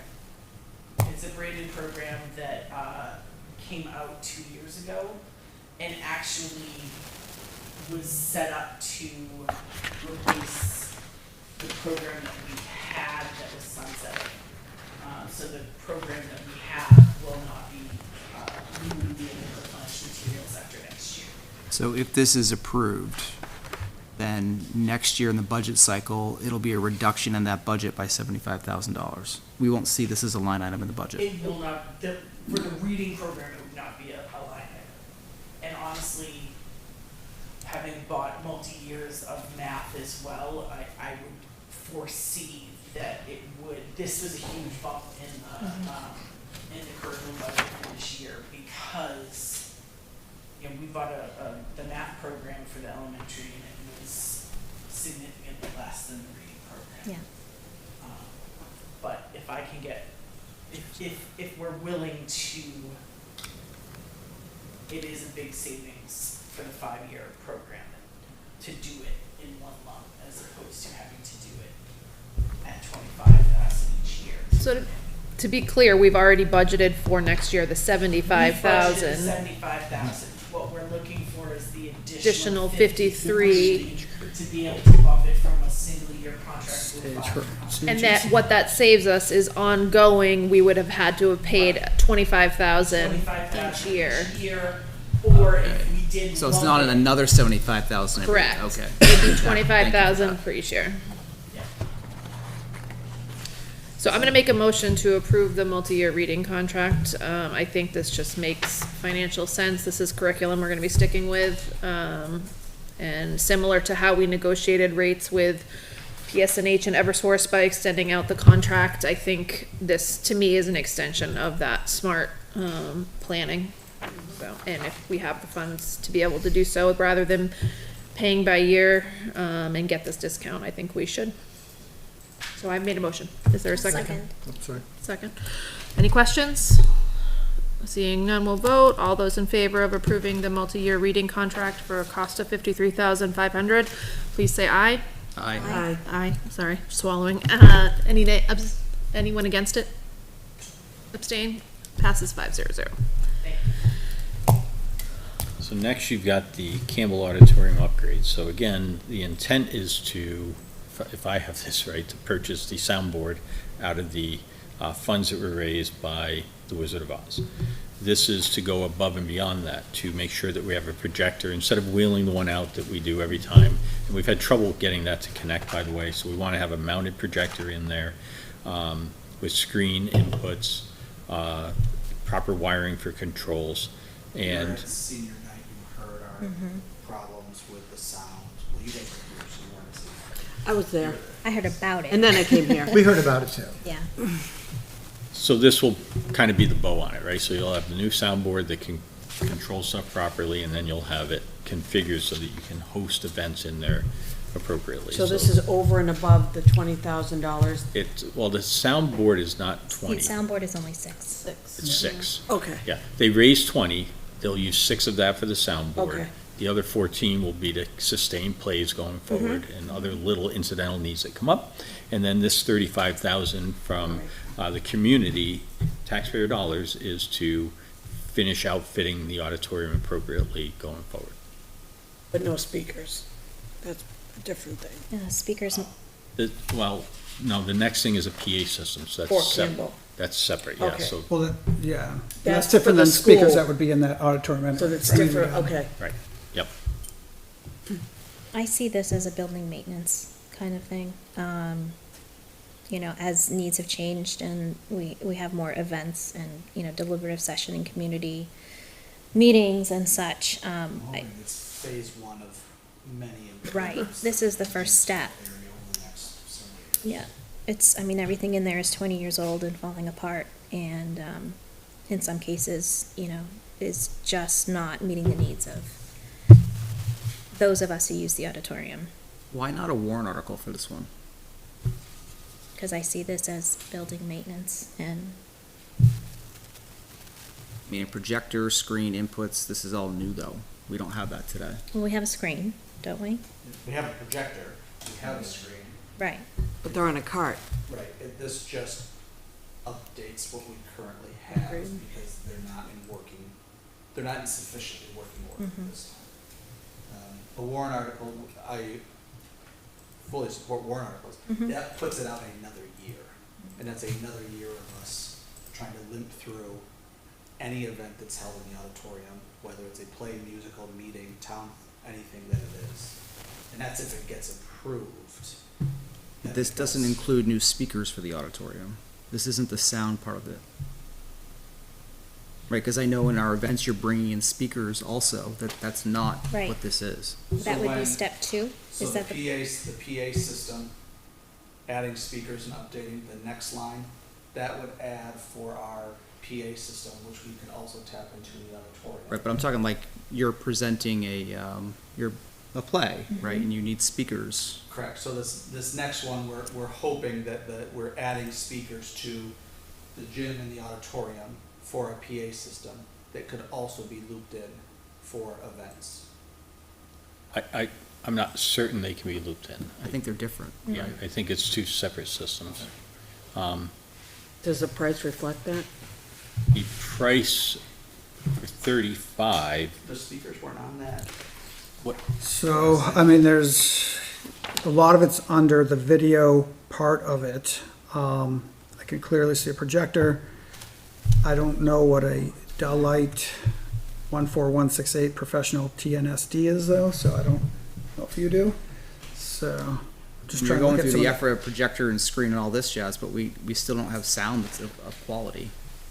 So what you just explained to me, I thought it was like for the school, attention students, blah, blah, blah. But this is for the gym and the auditorium possibly too? so That's the next line there. Yeah, You're okay. probably right. the next line down, so let me jump to it so that you understand it. The Campbell has a a simplex system.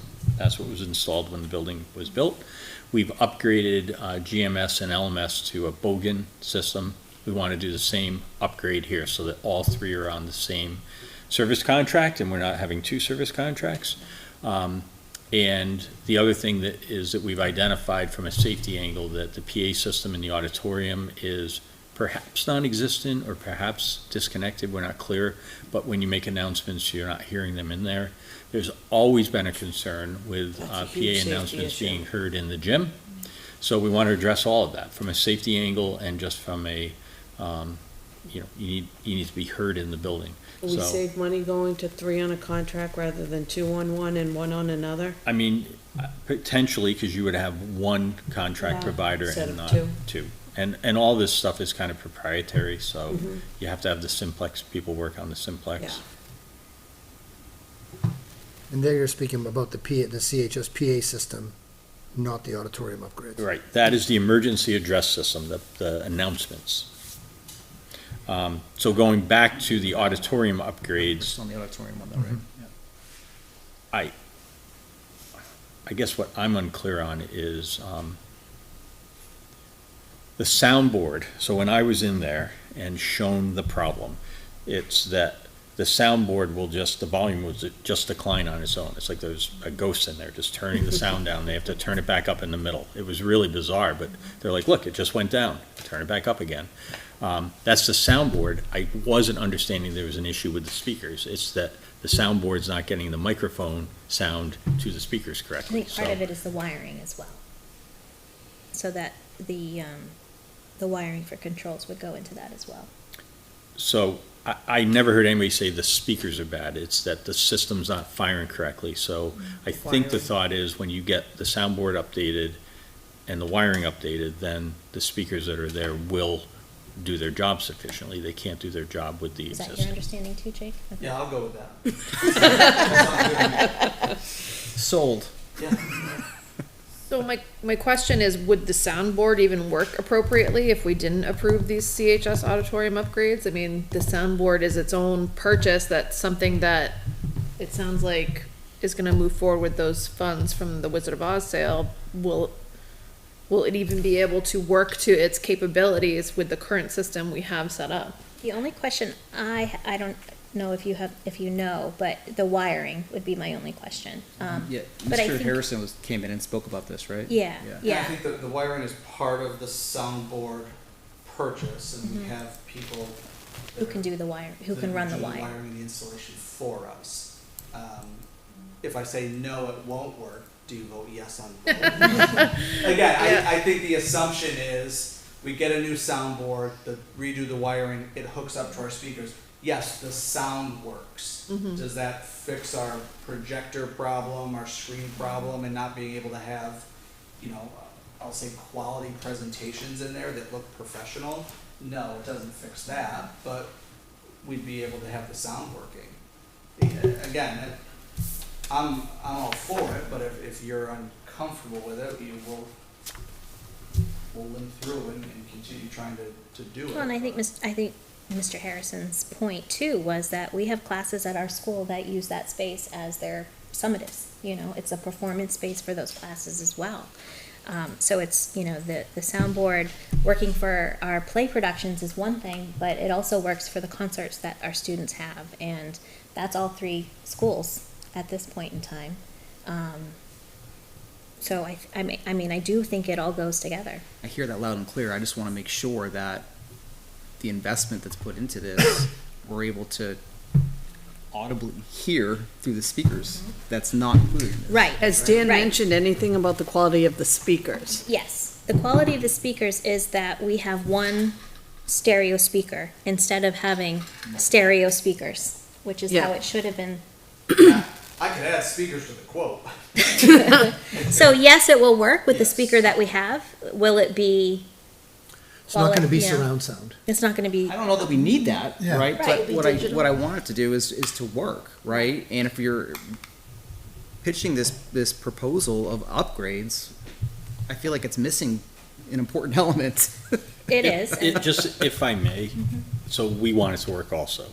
And so keep in mind that the 20,000 that was raised, if we use 6 for the board, we do this investment and we need a speaker, we'll figure out how to get a speaker.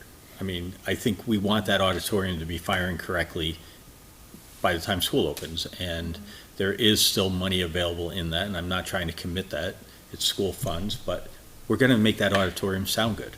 That's the goal. The other piece I think is important is with the auditorium is a central piece to the entire district. When my kiddo was doing GMS concerts, they were in the gym at GMS, but this year the concerts seem to be at CHS, and so there seems to be this seems to be important across the district rather than just for CHS and one community, or one school, I rather. think for our community as well. When we Yeah. have community forums, when we have, meetings, we have them either in the gym or the auditorium. I think the auditorium's preferred for things like deliberative session and, 100% it is. Well, I'm concerned kids can't hear announcements in the, Oh, I that mean, too. what if Yeah, something that's the goes next- on and That's they're in the their next own line. little, That's the next line. yeah. Yeah. Because we did the drill, right, couldn't hear anything in the gym. Sorry. Kids were just We in did there. have a motion in a second on this one? We don't yet. Okay, I'll make a motion. I'll second it. Okay. Four. There is a motion and a second. All those in favor of approving the 35,000 for CHS auditorium upgrades, say aye. Opposed? Abstain? 500. Make a motion to approve the CHS PA system for 33,000. Second. Any questions, comments? Seeing none, all in favor of approving the 33,000 for the PA system at CHS, please say aye. Opposed? Abstain? 500. LMS stage curtain. So the request is for 7,150, so keep in mind that's the original curtains of the building, it's been torn, it's held together with, Staples. I was gonna say pins, but I'll go with Safety staples, pins. it is, Oh, no, it it looks is like sutured staples. back together. I looked at the proposal, it's actually a good enhancement on that, and LMS, has been doing plays and using that space, so Is it this will be fireproof? it's all Was fireproof. the old one fireproof? It's been treated. Oh, so it So wasn't even fireproof, it's been treated, It okay. is, it meets the code. But this will be the curtain in front. There'll be a couple of side, they have a term for it, but the curtains that are like midway back on the stage. Legs. Thank you. Nice. And also, it's replacing a black curtain along the back wall. So if you look at the back wall, it's got that nasty soundproof rubber stuff on it Big that crates. needs to come down. And so it's not egg crates, it's a step up, but it's still pretty bad. And so this will be a proper curtain in there. So, I mean, to me, for $7,150, we recommend doing this to button that up and make it look nice, especially when the cafeteria will be done at the end of this project, so. Don't disagree. Again, I think this should be a budget item, but I understand why it's being asked for now.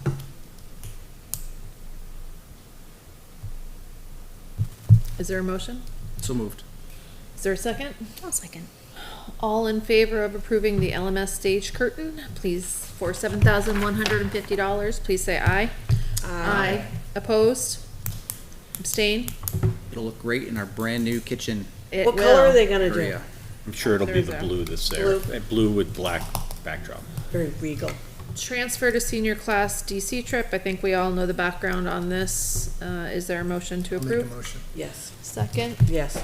motion and a second, any questions, comments? Was there any parent comment on this? I mean, we didn't get anything as a board. I'm just, like, does this satisfy? Well, I think at some level, this is the best compromise we're gonna come up with. So it may not satisfy somebody who raised considerable funds and says, well, somebody who didn't fundraise is gonna benefit from it also. I don't know how we're ever gonna answer that question, but to me, this is a much better solution, because it just buttons it up and lets us move on. Much better solution than trying to piecemeal it out with parking this and something else that. This is just, the whole class benefits, the whole class lost the DC trip, the whole class benefits from this transfer, and they'll be able to go forward. And Jake, just this past year, I mean, students were fundraising or paying out of pocket for some of the senior activities, correct? Like the cruise? Boston cruise. Yes. Yeah, I don't think there was any We paid. fundraising for that. I think We those paid. It was paid out of pocket. So this class that's already done a bunch of work won't be asked to do that, or do as much of It'll that. mitigate it. So we'd have a motion, was there a motion and a Yes, second? and I seconded. Okay, all in favor of transferring the 10,000 to the senior class, upcoming senior class, please say aye. Aye. Opposed? Abstain? That passes 500, and LMS surge protection. A number here, finally. I make a I'm motion. confused about it, Oh, though, I just why wanna is, get it over with. Well, why, let Doug explain it. These numbers came in today's construction meeting, so. I'm just confused about the 20,000 on the side, but then it says 7,500. Yeah. Yeah, so we asked them to price it out two ways. So the main way that big buildings have surge protection is when it comes in the main panel. So what it does, they explain it to us, is like if you're filling up a cup, typically you're gonna get the amount of water that you want going in the cup, and if you get a lot of surge, what it does is it just dumps the rest out instead of it having to go and break the cup. So instead of it breaking the cup, it dumps the excess energy out. So that would be when it's coming into the main building, and that's again what most buildings have. So that's the 7,500. Now, what they could do is that you can always do surge protection down the line as well. And how far you go down the line depends on how technical your gear is, how much you want to protect it. So they did a quote for the main surge protection plus additional surge protections on the VRF units.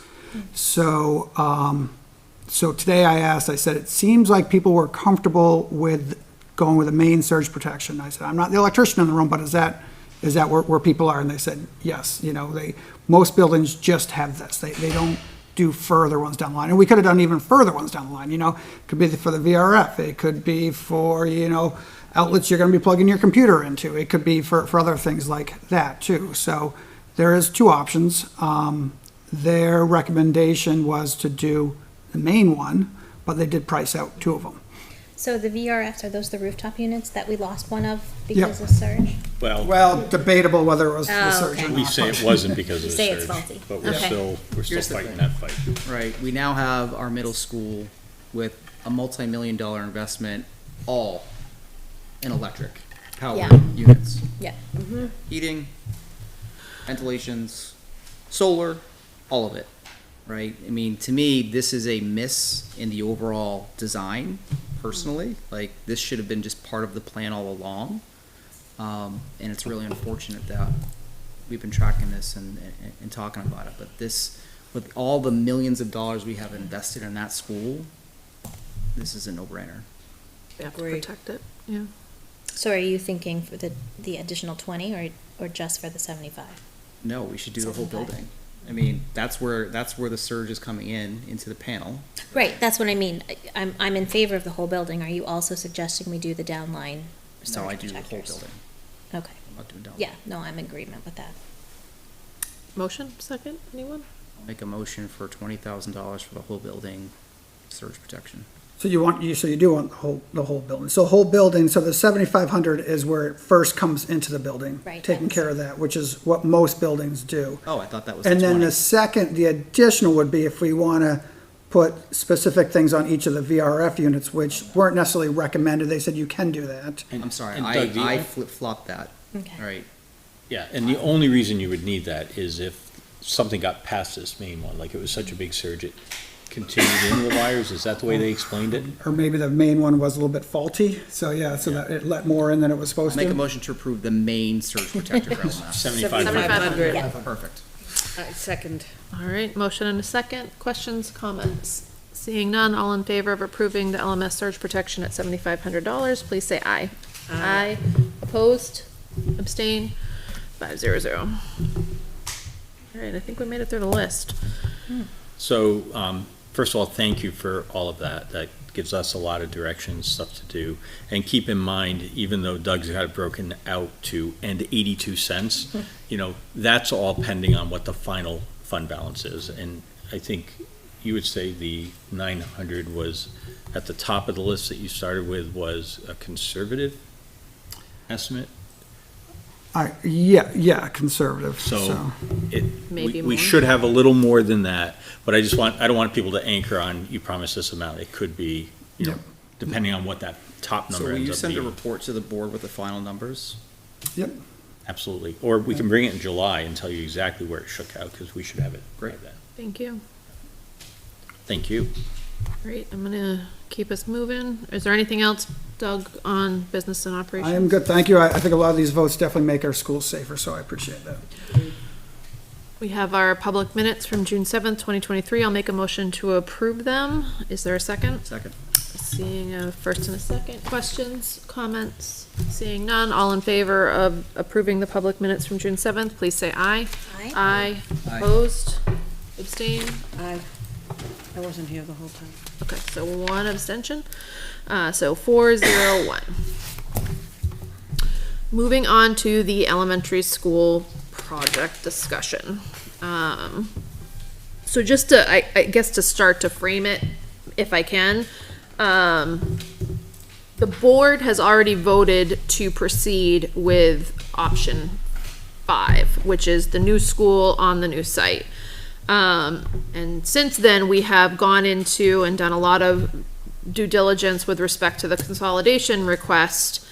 I don't know that there is anything for us to vote on tonight unless someone wants to move forward with the consolidation request. Otherwise, I think our prior vote stands and we don't necessarily need to vote on anything new, but I'm certainly open to hearing thoughts on that. I think it should be revoted, mainly because we have a new board member, right? I don't think you were part of the original vote. I was not, and actually at the last meeting, Dr. Jetty had said that school board should vote at the next school board That's meeting and right. decide which direction the right. district is And heading in. The material difference for me on why the revote, that's important clearly, but also the dollar amounts have changed over when this was passed by the board originally. I'm not against a revote, but I don't know that we need to. I mean, we have already as a board, regardless of who the makeup was, approved moving forward with that request. So today would be, if we want to move in a different direction, we would need a vote on that. If we want to reaffirm or have that vote, I'm fine to do that, but I'm just thinking in terms of, What's the actual number of the new school? Yeah, so if you, we're jumping down to C under the capital improvement plan, but I asked Kyle to come up with a number, and we have put 39 million in that number. And so that's the current number. 39 million was 7 million available in building aid. Yeah, so 39 million minus Minus. 7 million, and then that's what we'd get the loan for. Then obviously there's interest on the loan on top. Right. 32 million. So 32 million is what we'd be, And Applying that's for the what will be bond for it. represented in the capital improvement? Is the 32 or the 39? the 39 is in there. So right now on the town matrix, there's an amount of 55,436. So if you go to the capital plan matrix, this is the current town plan, I think, that we approved last year. The number in there, total project cost with interest. Yeah, that's the interest. That's the interest, yeah. So remember, that's not our document, that's the town document. Right.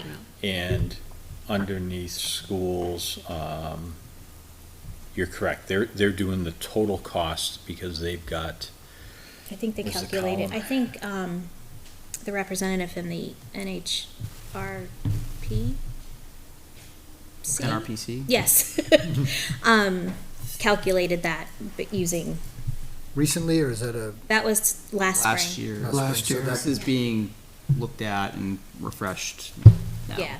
So I didn't know if that number is ballpark what we would be looking at with interest. so if you take that number, at the very first column, it says GMS new school for grades PK to 4, 35 million. So at the time, we had 35 million. We've since experienced the 15% or whatever the cost of inflation is. And then they're showing on that grid what the bond payments would be, 2.7 million. Yep. For a total of 13,984,000 in the next 6 years of that plan. And then they're saying that the total cost of the project is 55 when you add in all the interest, which means the town will continue to owe 41 million beyond that. Right. So that's their projection. So Yeah. now if you go to our projection, where Kyle has increased that from 35 to 39, Okay. we didn't do this math. I mean, that Yeah, math you is didn't do done. the interest math, right. okay. But you could expect all those numbers, obviously, to go up because you increased it by 4 million. Okay. Right, and the interest rate on this 55 million was probably something different than the interest rate's gonna be today.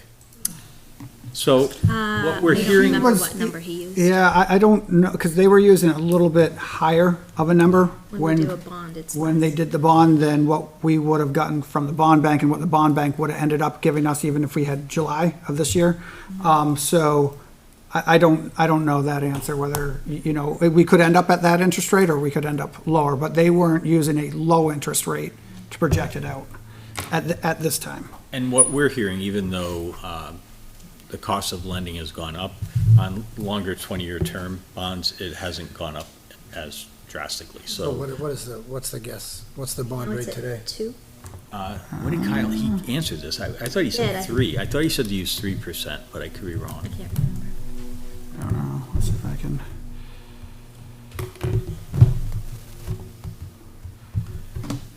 So the last time the New Hampshire Bond Bank sold bonds in January of 2023, it was 3.44 for 20 years, In January. in January of 2023. So it's probably something marginally above that number, 3 3/4 or something. By this July. And then we would actually be selling the bond a year out. So again, you're kind of projecting where does that rate go? I'll make a motion to approve the new elementary school on the land identified that was voter approved last March. A second. My reason for this is, obviously, we've done our due diligence. There's a lot of great videos and materials out there on pros and cons for all. One of the major reasons for me supporting this is the disruption on renovation for not only one school, but both schools Yep. for multiple years. right? And we can't expect our 1,100 students to go through massive renovation for 2 years and have them be challenged in the curriculum and really what they need to focus on. Like that to me is too much disruption for this town to absorb. Any If other? there's any other comments? No, I agree. And the cost, I think Kyle did a really good job yeah, and the, explaining the whole situation, and there was and the reality really no is- reaction from the town. Really either way. And the cost, right, also the numbers behind it, let's be real, right, the renovations for both schools, all in, you're gonna be somewhere in the ballpark of $28 to $30 million. And looking at that and evaluating that against the cost of the new school, it doesn't make sense, especially with all the disruption that's going to happen. Agreed. I think my other issue is I don't want Litchfield to be a K through 6, 7 through 12 school. We don't need to be the fourth highest population for an elementary school. I don't think that we can give the quality education that the students deserve that way. So let alone the renovation issues, which I completely agree with, I don't agree that's the direction I want our town to go in. So I will also be voting aye to stick with the plan of the new school on the new land. We received an email about sending kids to other high schools, and I know for a fact because Hooksett does not have a high school, they're sending kids to Londonderry, they're sending kids everywhere, so if there were empty spaces, they're already taken. Alvern isn't an option, they don't have the room. I am 100% in favor of a new school, and I don't even have kids in school anymore. I wanted to talk a little bit about that email Make sure we because, address that. remember we said, if you have an idea, let us know now. So that idea came in would be to consolidate by closing Campbell High School and having high school students go out. And it's the same thing. I mean, Hooksett is sending kids in 3 or 4 Everywhere. different directions Pinkerton, because taking 400 kids in one spot will be a challenge with our neighbors. So, and I think the other thing is that we think about what we want in Litchfield, and I'm not sure that we want to divide the 8th grade class up. No. And I'm not sure that we want to have, even if we found a place, to have them go to Manchester, for example, which has talked about consolidating from 3 high schools to 2, No. might be very interested in taking on 400 students, but I don't think our parents want our students to go to Manchester. And so we have to kind of weigh that out and make a decision, but I appreciate the suggestion on that, but I think that decision was made 20 years ago, 25 years ago, when the decision was made to build Campbell and to keep students here in town and staying that course. As you know, I've been to at least 8 graduation parties in the past 2 weekends, and most of us are finished with our kids in school, and the general consensus is we want to keep our town attractive, not for housing resale at some point. And looking at that school, my new neighbors are like, what is that? And they're coming from Long Island where everything's so fancy. That new school will help resale, not that I'm planning on moving, sorry people. We're here for a while, but I think it will help the morale of the teachers, the safety. The school at GMS has long outlived its usefulness. I just want to clarify as well, I think this board has all the same understanding, but for my motion, it's definitely presented to the voters in March of 2024 to take advantage of the state building aid that otherwise we would not receive. Absolutely. Absolutely. Yep. Motion and a second. Any other questions or comments? Seeing none, all those in favor of moving forward with the plan to build a new elementary school on the site identified and approved by the voters in March, please say aye. Aye. Opposed? Abstain? Motion passes 500.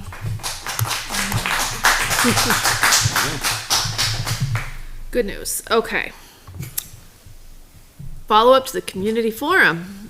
Ms. Widman, you are up. Okay.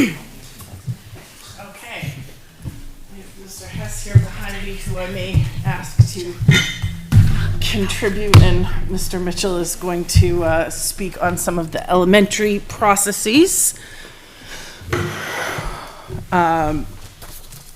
Good evening. First off, I do want to thank the committees that have jumped in to really help with this. we have processes, we have our grading and reporting committee, we have our competency-based leadership committee. Every change that was made went through all of those committees. They went through PERC, they went through our admin team, they went through building leadership. People would take them from our committees back to the building, make suggestions and proposals. So I just want to thank everybody that was involved. We did a lot of work in the last couple months of this year. Just going right down the list, our social studies curriculum was revised and approved. Thank you very much. My goal was to have the secondary ELA curriculum revised and approved for the end of this school year. We've made great progress on it, especially at CHS using the PLC time. We're just not quite there, so I need a little more time. And we've been using summertime. I have a number of the CHS English teachers have been in this week during Live to Learn. With responsive classroom training going on at LMS, it has kept them from being able to utilize that time to finalize some documents. So I definitely see us ready to bring it forward in October, hopefully in line with the science curriculum that we have made some strides on as well. So that's the curriculum revisions.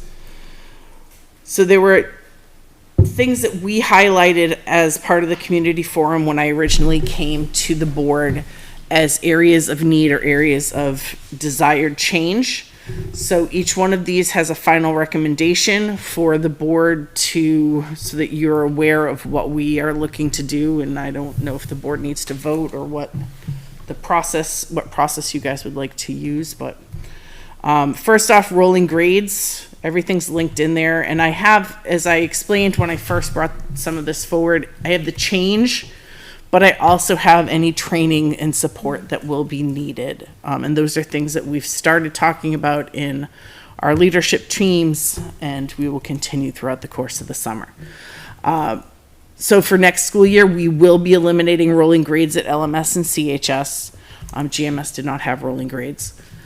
Report cards will be issued at the end of each semester, with progress reports issued at the end of quarter 1 and quarter 3. And that goes back to the way that we were functioning, at least at CHS prior to, but LMS has also expressed that they would like to keep that semester system. Did rolling grades only this past year?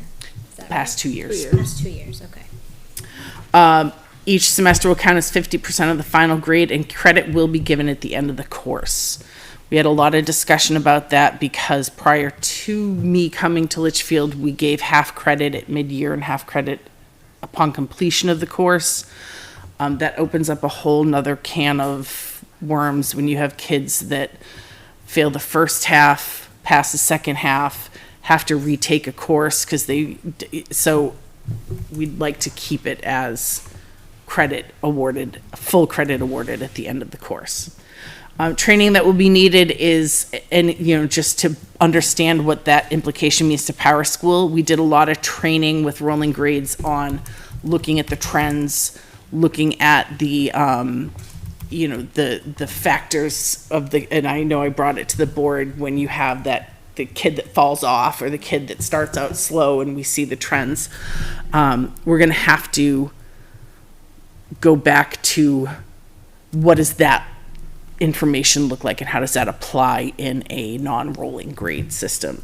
And then just any changes to the report card review and report card verification processes and that's Andrea Stern and the work she does with our teachers.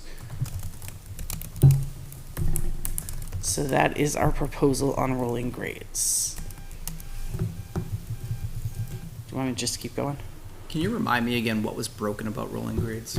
What was the feedback? I mean, it's now several months, and I'm just trying to remember. So the feedback had been, when we started with rolling grades, because ultimately you have year-long competencies. So the content changes, the competencies don't, but the content gets more developed. So that's the philosophy behind it, is that a kid might start out slow and not do well at the beginning of the year with those competencies as they're developing, and then really, really start to understand it more and do better as the year progresses.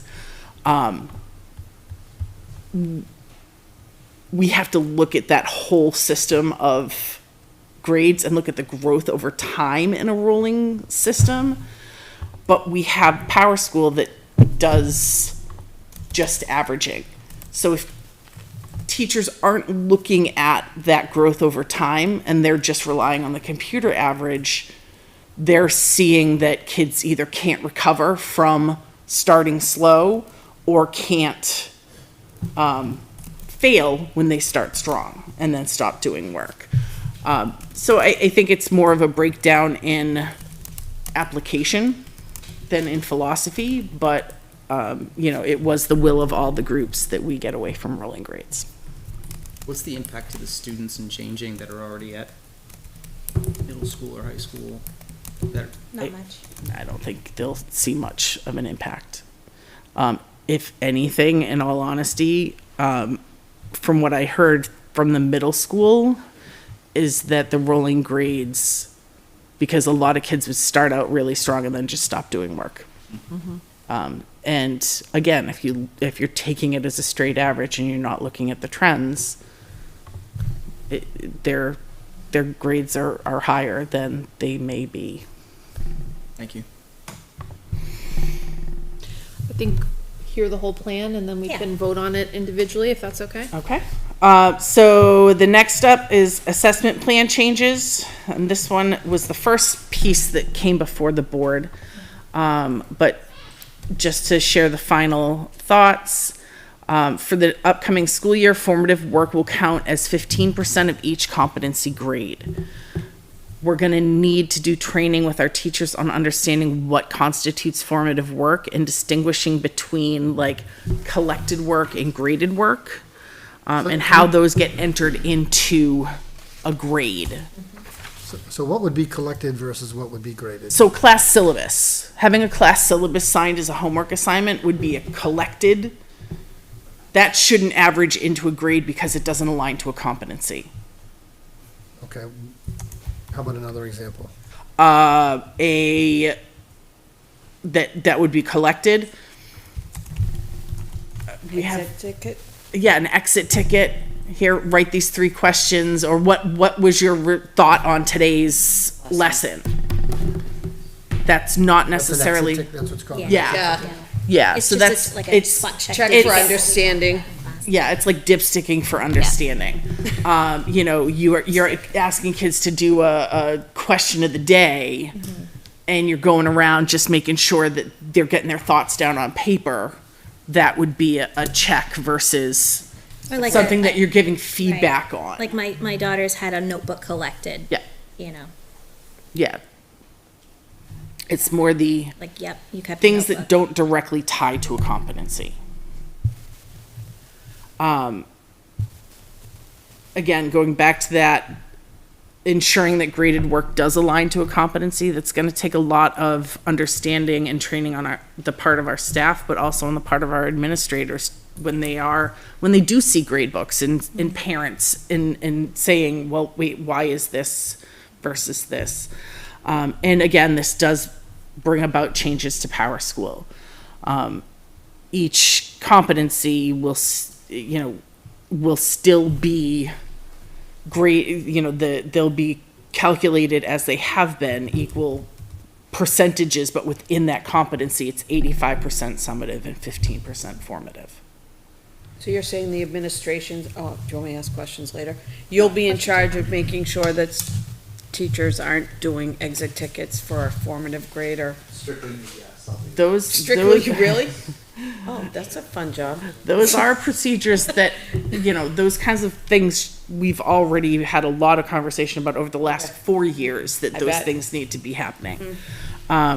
So again, the procedures and practices that are needed is around those common expectations around providing feedback, and specific expectations around work aligning to competency. What are you talking about for feedback on formative work? Is it like somebody has a paper to write, or they have? So formative work really is that progress along the way, so it's the practice.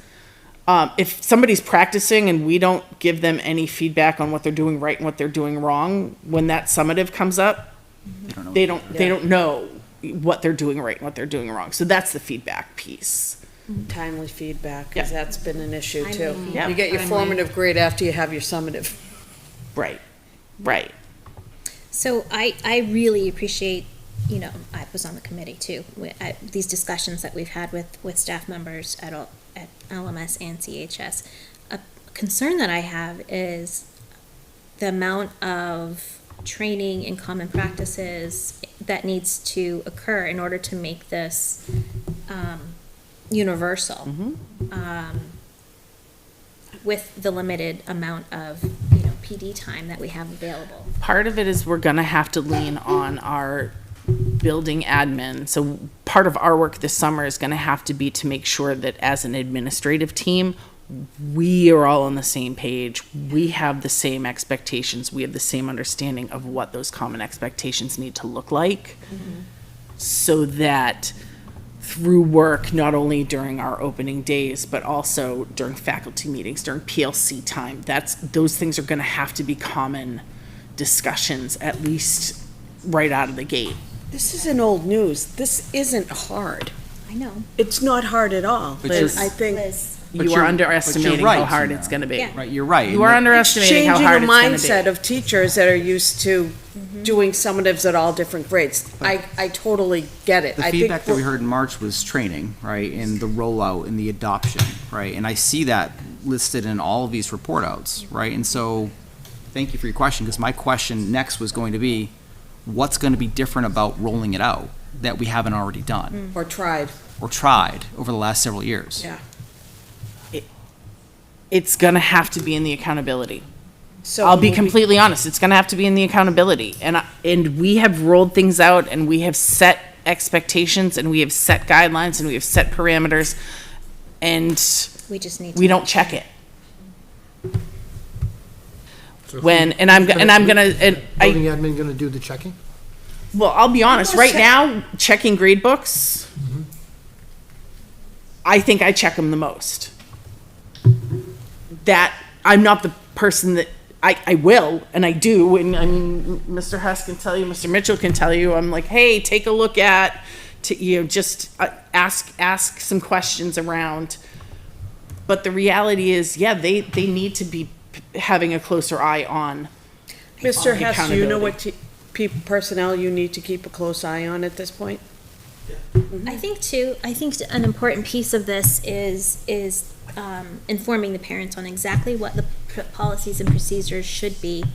And, we heard from a lot of parents who have said, well, this is still happening and that shouldn't be happening and that shouldn't be happening. And we've kind of said, that's not the policy, that's, Right. So I think it's Right. on But- parents as well, if you have a concern, you have to talk to the teacher. It has to go to the teacher. We have to follow chain of command with it, because when the calls are going to Mike, like, that is not, Or the school board. or the school board, it's not helping us to change anything, because by that time, I mean, we're talking about things that happened months ago and are so far in the rearview mirror that how are we now correcting action from so far back? Yeah.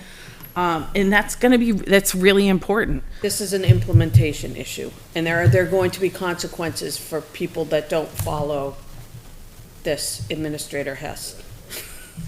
And I think too, Will there be anytime. consequences that satisfy you, or will I use leadership styles that I've employed to try to get teachers Right. to get on board with what we're I doing?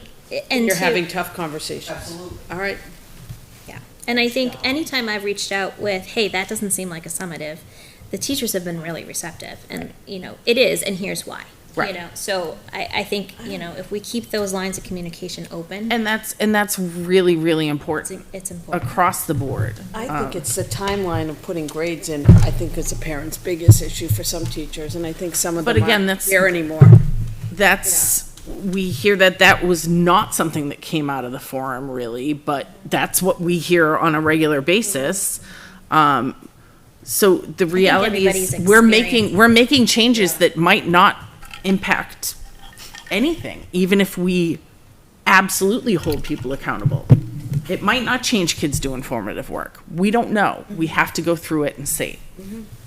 Well, if it's gonna be 15% of their grade, it's gonna impact their grade, and I think that's what the folks at the forum wanted was. Well, that and as a these things parent, count. that gives us that ability to be able to say, hey, you've got 25 missing formatives in this class. That's going to actually impact you this year, and there's some actual repercussions to your grades, which is what they're, a lot of these kids are looking at. So I think it helps. It's a tool for the parents as well, to be able to be on their kids. Also sets the expectation of what's next in life, right? I mean, there's gonna be assignments in college and in other career paths, and they're gonna have to do it. It counts, it matters. I think the communication is key. I think the consistency is key, and it sounds like those are both on your radar screen as well as on the radar screen of the administrative team. I'm gonna be honest with the board. They've been on all of our radar screens. And we've been trying to stay on top of it. Yeah. But we don't know what we don't know. Right. If we have a teacher that isn't following through and nobody makes us aware, or nobody makes Mr. Hess aware, or Mr. Mitchell aware, or Ms. Grantham aware, we can't act on it. And I will tell you that through this whole process, we heard a lot of, well, this has been happening and this has been happening, and we all looked at each other with blank stares like, well, that would have been good to know when it was happening. It's important. We have to teach our kids to be advocates for themselves, and we have to teach our parents to reach out to the teachers and say, hey, talk to me about why this is working and why this isn't working. And we work with our staff on what do those answers look like. Thank you. So also looking at assessment, CHS, and we've started this work a little bit. So all courses at CHS will have a summative competency assessment, and we're working on some review processes to not only align what our expectations are for the assessments, but also that sort of inter-rater reliability.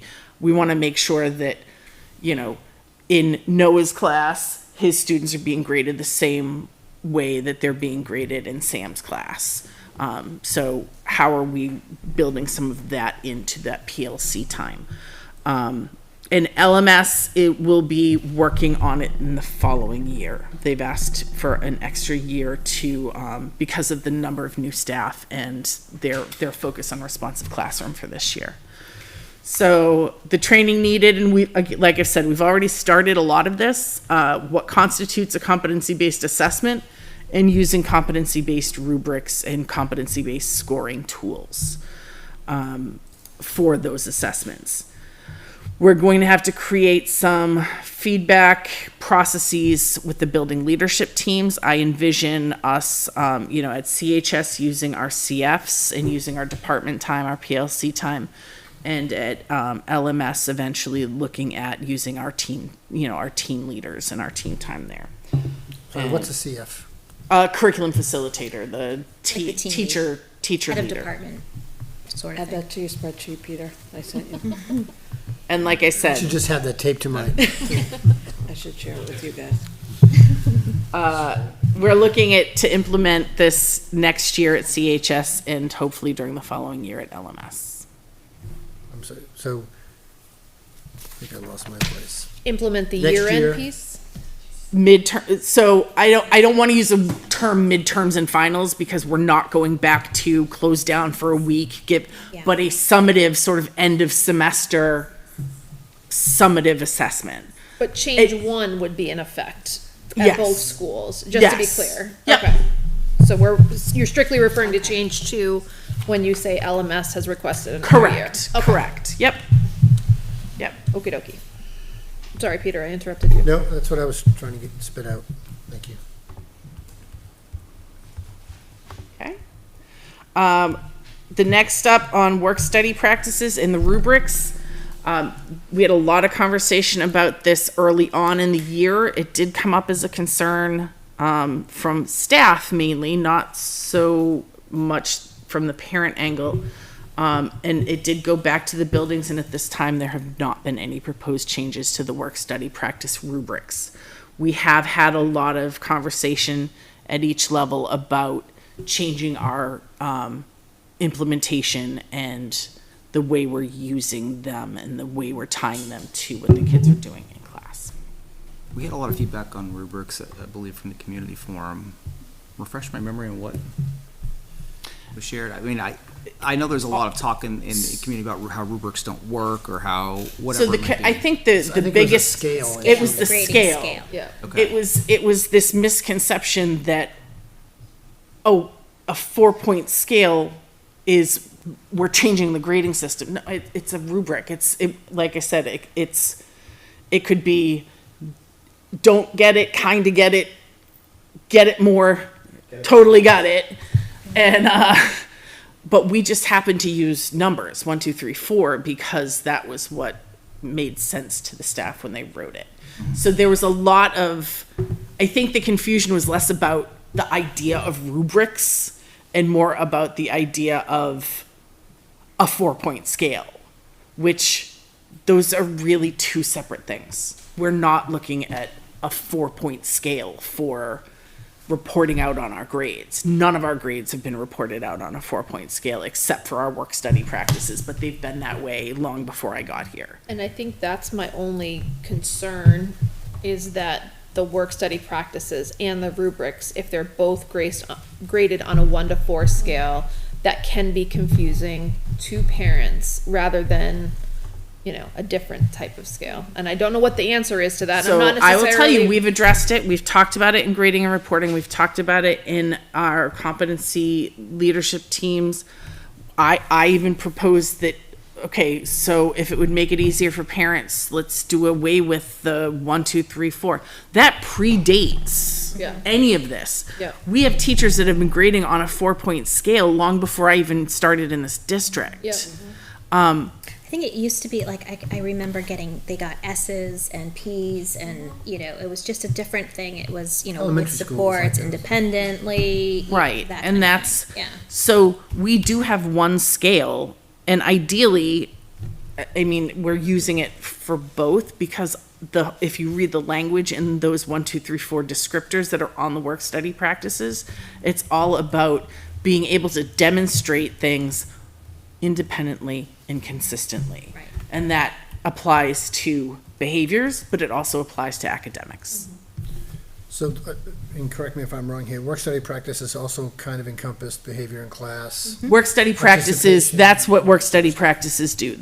Those are the behaviors that kids are demonstrating, whether it's, coming to class on time, whether it's participating. That's probably why the teachers are really concerned with that, because it didn't seem to count for anything, Right, it's not factored into the grade. into their grade. Right. And I think the teachers, and I would tell you, I would think that your behavior and your participation in class absolutely should count towards your grade. We are in a state that requires a competency-based system, and it is required in that they're separated. Okay, so you can't make it a competency, They are. They're just separate. They're separate. separate from, The grade. They're graded independently. They're graded independently so why can't you make their participation a grade? because it's a behavior. It's non-academic. It's not based on what you've learned or can you apply it. It's It's a based behavior, on so it's graded your separately. behavior in class. And that's not Peter, I understand that's how it has been done for a lot of years. Got But, an effort grade and a behavior grade. Right. That's how we were brought up. right, Yeah. it's the same type of thing. It just, that's not a Mary Widman thing, that's not a Litchfield thing. The state of New Hampshire, when it brought forward a competency-based system and made it law in 2015, required that we have work study practices that grade the behaviors and that we have competencies that grade the academics. But I do think by adding a percentage to the formatives, that is a way of adding a grade to work study practices. Some could view that as, because right now, a student wasn't getting dinged if they weren't turning in their formatives at all. It wasn't impacting their actual grade. If they were taking every summative and getting an A on it and not doing any formatives, then they were fine. Now, going forward, there would be a consequence to their grade if assuming this passes, but, so that is a way of impacting it. And I think that's part of the reason why there was a disconnect, because it isn't a competency and it is kind of grading a behavior, but I think it's where we've kind of landed, or at least where I've landed as a parent, is that my kiddos need it. Well, 2 out of 3 of them need Yeah, it. just 1 out of 2 need Just it. to put this in practice so I get it right, I'm a student, I don't do any formatives. I do my 2 summatives, or however many, and I get 100s on all summatives. I end up with a B in that class. You'll end up with an A. No, because No, because if you don't do your formatives. Oh, next year, yeah. Yeah. Does it depend how many formatives they give? It's 15% of the Yeah, whatever they competency. want. It's 15%, right? Yeah. See, that's where I disagree with including that. It's a different It's a philosophy. different philosophy, yeah. Right, but that really, I think it would go against what we're trying to achieve here if one teacher gives one formative at 15%. Like, that's not, I don't think that's what we're trying to drive. But at the same time, you guys have been really clear on, we don't want to micromanage what we're asking the teachers to do. Also So true. we're trying to be consistent without, With still giving them. with still giving them the Flexibility. flexibility to be professionals and use their own professional judgment. It's hard. It's I a guess if- balancing If act. you're giving a student one formative during the period or semester and it counts for 15%, what's really the material difference between that and a summative? Bingo. Exactly. But that's up to the teacher. Well, they should be giving formatives leading up to a summative anyway. Noah, for example, gave That would formatives be, leading that up would to a raise some summative. more red flags if we had teachers that were just given one formative. Well, now we know the pitfall to look for. I do want to note it is 8 o'clock, but we are in the middle of this presentation. Is there anyone from the community that wishes to speak at this point, or would you, I guess, I'm asking the Or community. any comment on what we're talking about. Yeah, or do you want to wait until this conversation's over? I mean, now you would be the time if you want to comment while we're mid deliberation, I guess. Yeah, do you want me to Come on up. It is community, it is 8:09, so I wanted to make sure we, I don't know. Is it 8:09 or 8:06? So Corey Solzen, I'll wear my 5th grade teacher hat. So I can talk about, it kind of goes together. So I'll talk about the comment of why does 5th grade have high honor roll? It's because we're allowed to let them retest as many times as they want. So I have students that struggle with subtraction at the end of the year, but they could have a B in my class because they were able to retake that fraction basic test over and over, that adding and subtracting fractions with unlike denominators, geometry, such. So it really is a difference between with standardized testing, you get one shot. There is no retaking it. So a lot of them are lower because they need that more time, in which we've built in to be able to show what they know. If you fail the first time riding a bike, you don't just give up. You can ride a bike within the first day, week, month, year, but you'll eventually get there. So with competency-based grading, I find that we're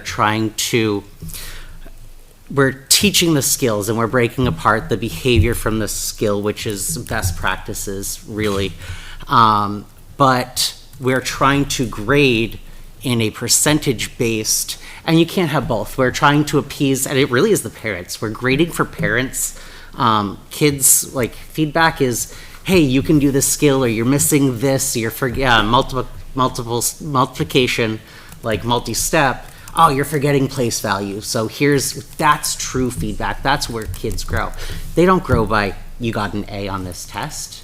They grow by that conversation. So that, like, formative versus summative, the difference is formative you can go back to. Summative you can't. And so when you're being able to go back, they are formative because they're formative until you can't do it anymore, which is the end of the school year.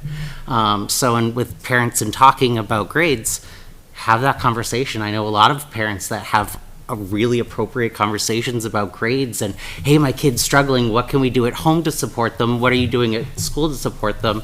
And work as a partnership to get them. And so that's where some of those kids that have that, like, 79 that jump up to 81 at the end of the year, it's because they put in that last minute effort and they do that collaboration, that work. It's not just that it was just magically changed. I don't think any teacher ever really does that. But I think that's where a lot of struggles go to, is because we're trying to do percentages and competency, you can't have both. And I think we've been trying to do over 10 years of both, and that's caused a lot of problems. And that if we're not going, and people say, hey, 1 through 4, it's not percentage. It is, a student can't show this even with support. A student can do this with support. A student is working towards mastery or mostly independent, or a student can take the skill and thrive it in a different setting. So it really, I think that language and how we move forward and we look at those things is a big difference, and that's why we're banging our heads constantly in these debates that all tie together realistically. So that's kind of my 2 cents there. Thank you, appreciate it. Any other community? Yes, come on up. Noah Benoit, CHS Social Studies. I'm just going to pick on you just for a moment, Heidi. Yeah, please. You had mentioned earlier that attaching a grade to a formative will now make it matter. And I just want to focus on the language that we use when we have this discussion. Sure. So what does that mean? That means that before it didn't matter because it didn't have a grade, right? So, and that's kind of the perception, and that's something that we've all been working with, myself included, all of us, just trying to shift that culture from a culture of grading to a culture of learning. It should be that you're doing this assignment because it's important to your growth and development, because it's important for you to gain knowledge or to advance in your skills. So that's why it should be important. It shouldn't be that it's important because this will bring you from a B to an A. That's arbitrary. It doesn't matter. That's not going to prepare our students for the future, for the world that they're moving into. And that's what the focus should be on. Thank you. Any other community input? Yes, come on up. There. Hi. I'm Melissa Rickey, 13 Natticook Avenue. I am behind on the meeting, so I just want to apologize if I bring something up that's already been discussed.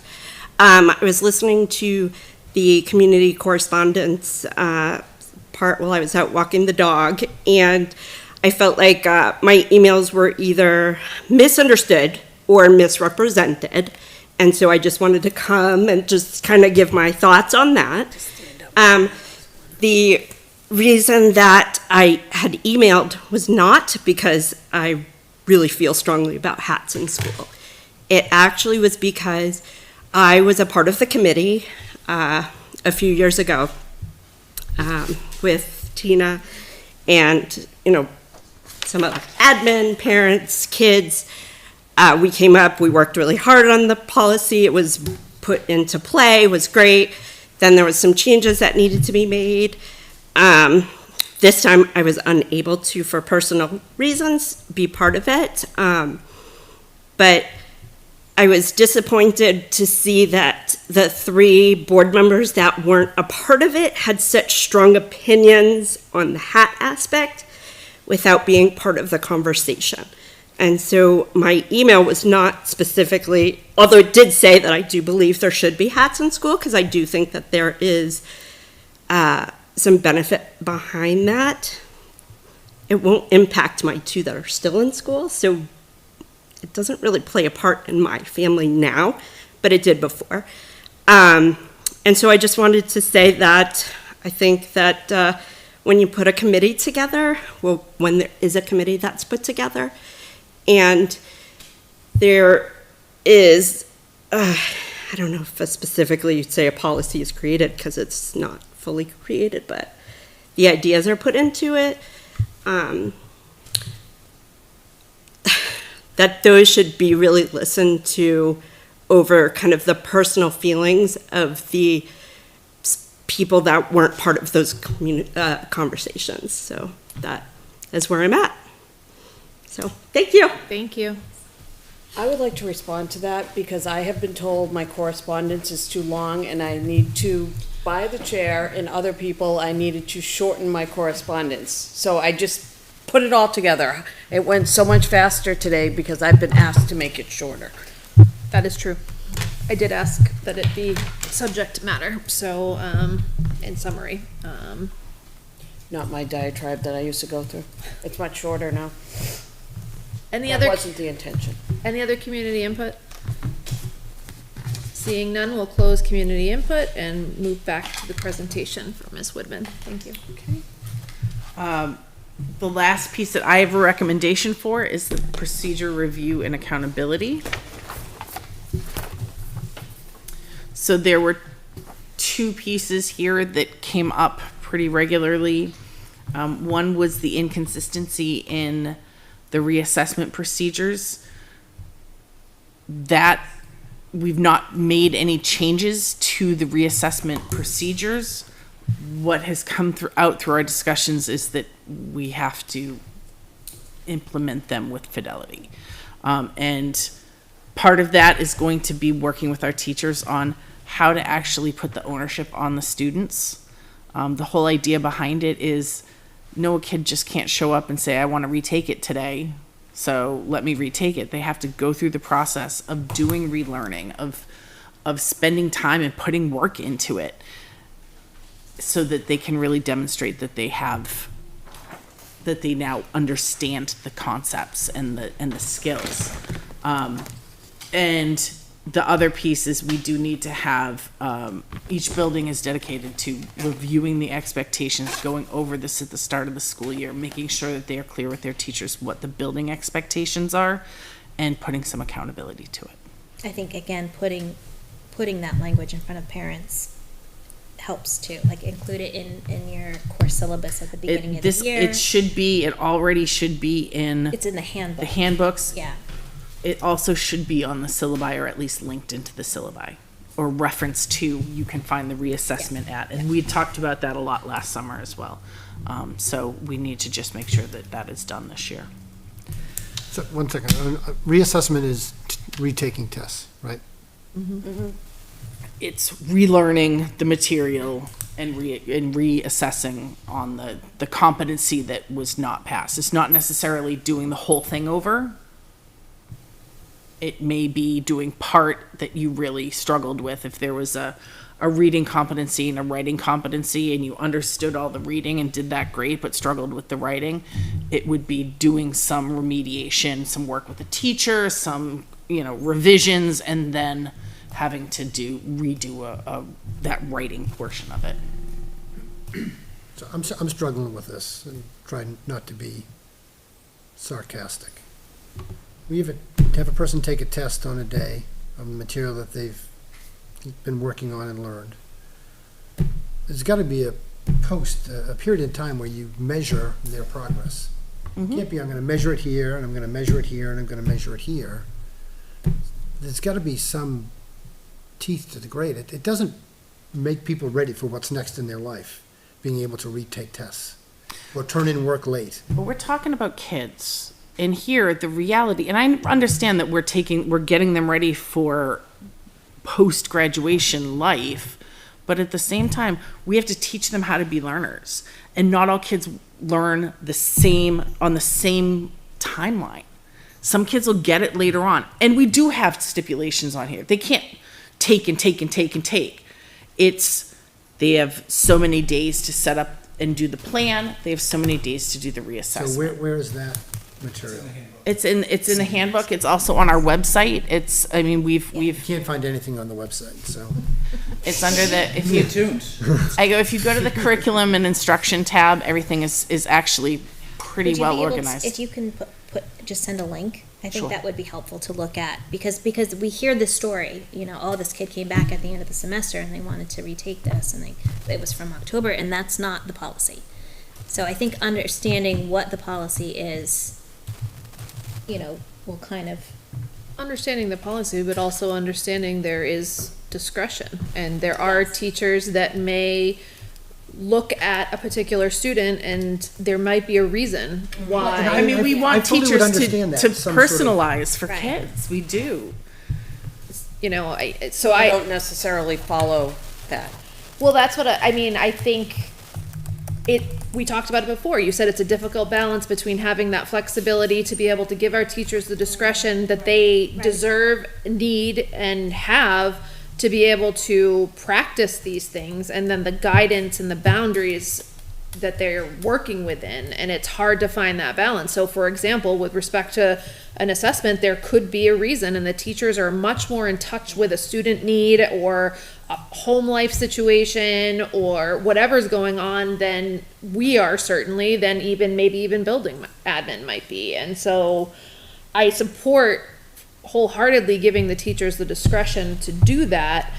With that, there are going to be some that maybe on the surface you or I look at and say that kid shouldn't have been able to do that 5 times, but that's gonna. But I'm just saying, like on the surface, And I would hope we might 5 not times is something understand we would it. ever do. If somebody has a, a family issue, whatever the case may be, that they couldn't study, that, or whatever the case may be, I get that. And teachers did that even way back when I was in school. But it just seems as though, certainly the perception that we got at the forum was people are able to take the tests as often as they want. The teachers didn't want to have to create 3 and 4 tests. So I And whether think that that's falls the- on the teachers or the kids, but we have to have something that says, you have to make up a test.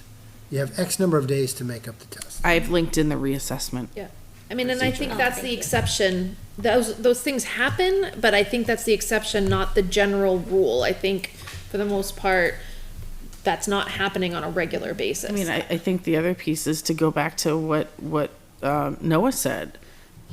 Ultimately, we have an obligation to help our kids learn the material. I don't care if a kid gets straight A's in school and then tanks in college because we didn't actually teach him anything. And that's where the disconnect is between the learning and the grades. In some cases, not in all cases.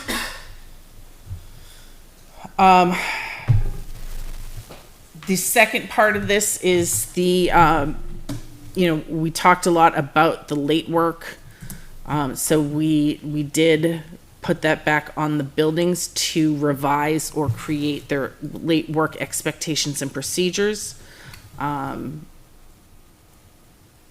GMS, and I did not expect that GMS would have a late work procedure for our littles at this point. LMS has opted to not create one. They feel that what they are doing is working. And CHS is revising it, and it will be moved forward in the July meeting. And what does LMS do now? What's their Varies late by work? teacher, I would guess. When I asked Principal Grantham today, she said, we follow the language in the handbook around reassessment. It's a non-answer answer.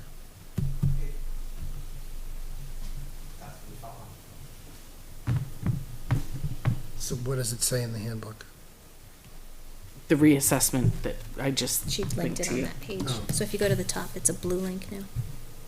But the late work, there isn't a procedure agenda? at LMS. So, on the final. If it's not, maybe there should be, and there'd be less higher grades. They can hand things in forever. Again, this was Yeah. something that what came out of our meetings and our forum was that it's going to look different in each building, and Yeah, so it should. the It buildings should. were I do see tasked that. with to create what made sense for their building. And like I said, I know that Principal Hess is putting tweaks on it, and we talked about it should be ready to come in the July meeting, the changes that they are making at the high school. And when I followed up again today with Principal Grantham, she just said, what we're doing works, and we're going to leave it that way. Okay.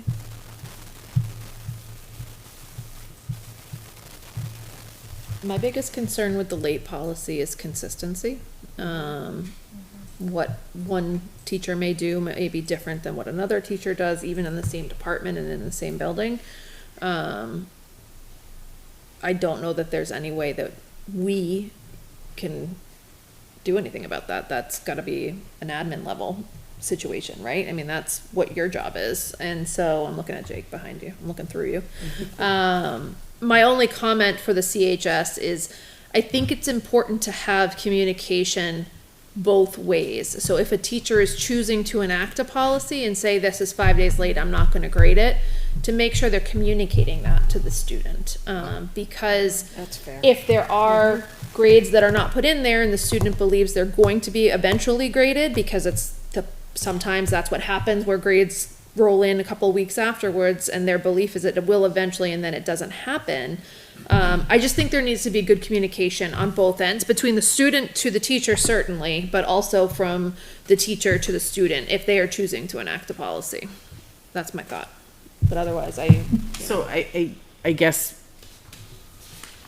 my one pushback to that is that's a building policy. So whether the teacher should be enacting it to whatever degree, it also should be on the syllabus. right. But if there is, the problem is when you mix it with grades not necessarily being in. It's the end of the year, there's a bunch of grades and they're not in yet. And so you don't know which one's not being graded because of the 5-day late policy and which one's just not in Power School yet. There can be confusion as to what's happening, and I think even just basic communication between students and teachers. Is it easier just to remove the phrase teacher discretion then? Here's our policy.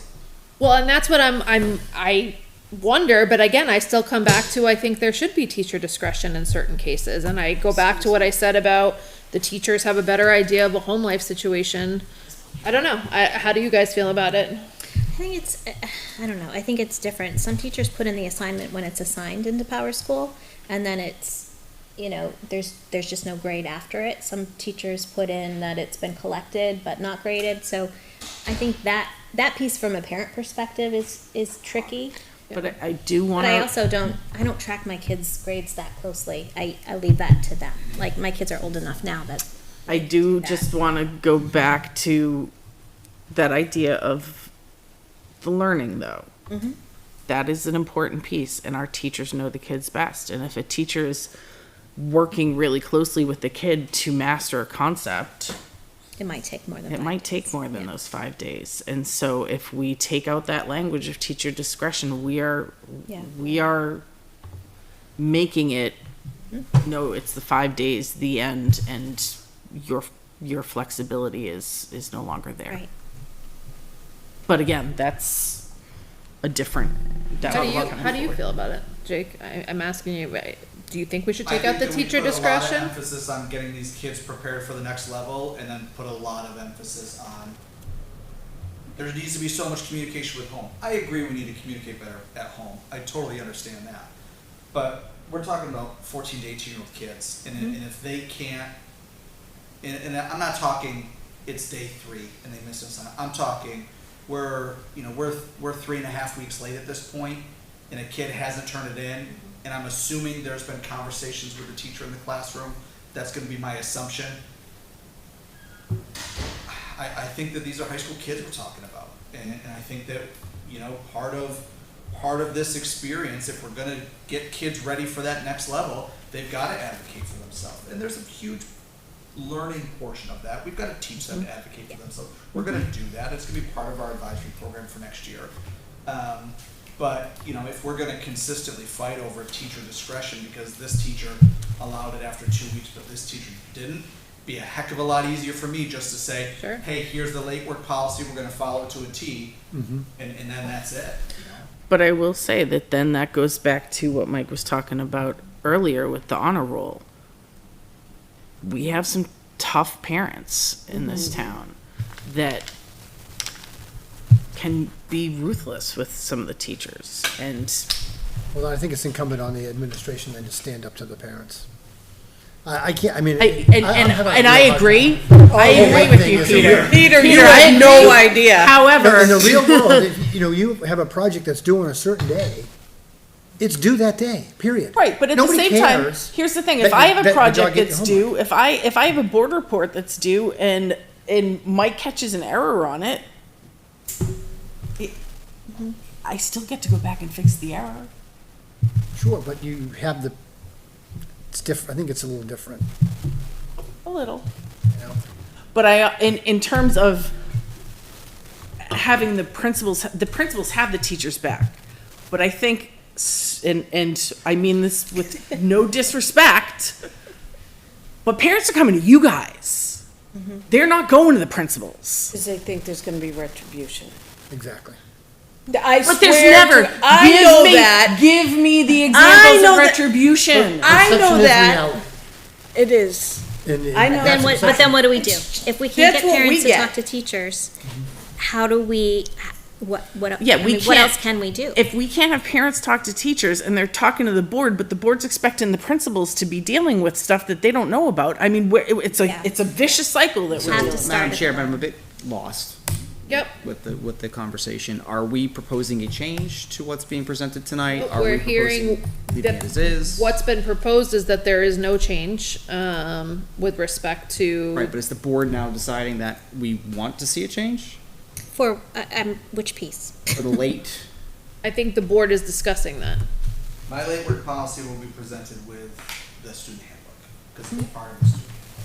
Yeah. I wanna get teachers' eyes on it.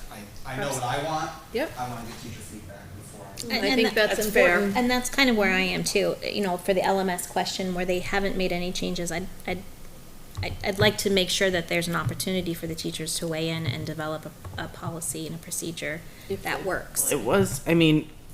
Yeah, no, I know. I'm assuming, and again, I'm not Jen, You're not and there all Jen's the not time, here to right. speak on it, but, they've because had the that time. they had the time to do it, my assumption is those conversations were had, at least at building leadership. Yeah. But I don't know. But where it comes into play is, my son would say, there's a due date, and then they have 5 days to hand it in. So in his mind, the 5 days is the due date. But it's, what we're saying is Really that's That gonna will be, not- that's that gonna will be not the changed. case anymore. That's gonna be changed. I think all of this is most important for the kids at Campbell, honestly, because they're closer to the real world than LMS and Right. certainly GMS. So in terms of where we're at, we have several recommendations that Ms. Widman has taken, and worked with the admin team, worked with grading and reporting, worked with different, levels who I assume they've gone back and had conversations. And so here we are with these recommendations. The board has asked her to do this. She has made her recommendations. And so at this point, I see us voting on each of them. Is that? Can I just point out one last thing, because he's here? Oh, the elementary report card? The last Yeah. thing that we were asked to do was to look at the elementary, and this has been something that we've been doing all year, and I know Mr. Michelle has been working with his group to do that. So what is linked in there is the draft of where they're at this I point. looked at it earlier. Just a quick question, Mr. Mitchell. Are you satisfied with how the new report card is laid out, is grading? Yes, so it was, oh, yeah, so everyone knows. There we go. Now it's official. Who are you? There we go. Yeah, no, so this was a process that was actually started before the community forum based on the couple of years of feedback that we had. And I said that when we make the switch to competency-based elementary, going from what we used to have as a report card seems like a huge step back. And so the feedback I was getting a lot of was, what does this even tell me? And whereas middle school and high school, the report card is really, how's my kid doing? Elementary is really, what can my kid do? And so what we wanted to do is hit the mark on that one without making it overladen with all, just a skills task list. And so what we came down with was competencies, which have been, I don't want to say rewritten, because they were just tweaked to basically make them more elementary friendly. So they're still in line with the competencies that have been established. And then indicators underneath. And so those indicators speak a little bit more towards what can the students do, and what other indicators that lead to the competencies. And then, so yes, there will still be a need for some comments to get really into the nitty gritty, but it speaks a little bit more towards the comments that we're getting, which were either, this tells me nothing, or I ignore everything and just read the comments. So hopefully we're giving them a little bit more substance in there. We still have some wordsmithing, and our goal was that by the beginning of next year, from day one, the teachers knew what they were eventually going to have to report on, and the students knew what they were being held accountable to. And while, again, there may be some tweaks, the substance is enough. We're 90 to 95% there, so I feel satisfied. Just to explain the two documents, I gave a sample of a fourth grade report card. That shows you how the competency and then the indicators underneath.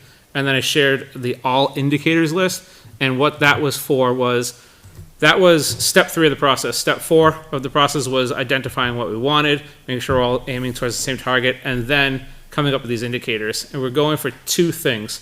One was consistency in amount. What we really didn't want to do was have under the first reading competency, fourth grade had 3 indicators and third grade had 9. We wanted at least consistency in terms of amount.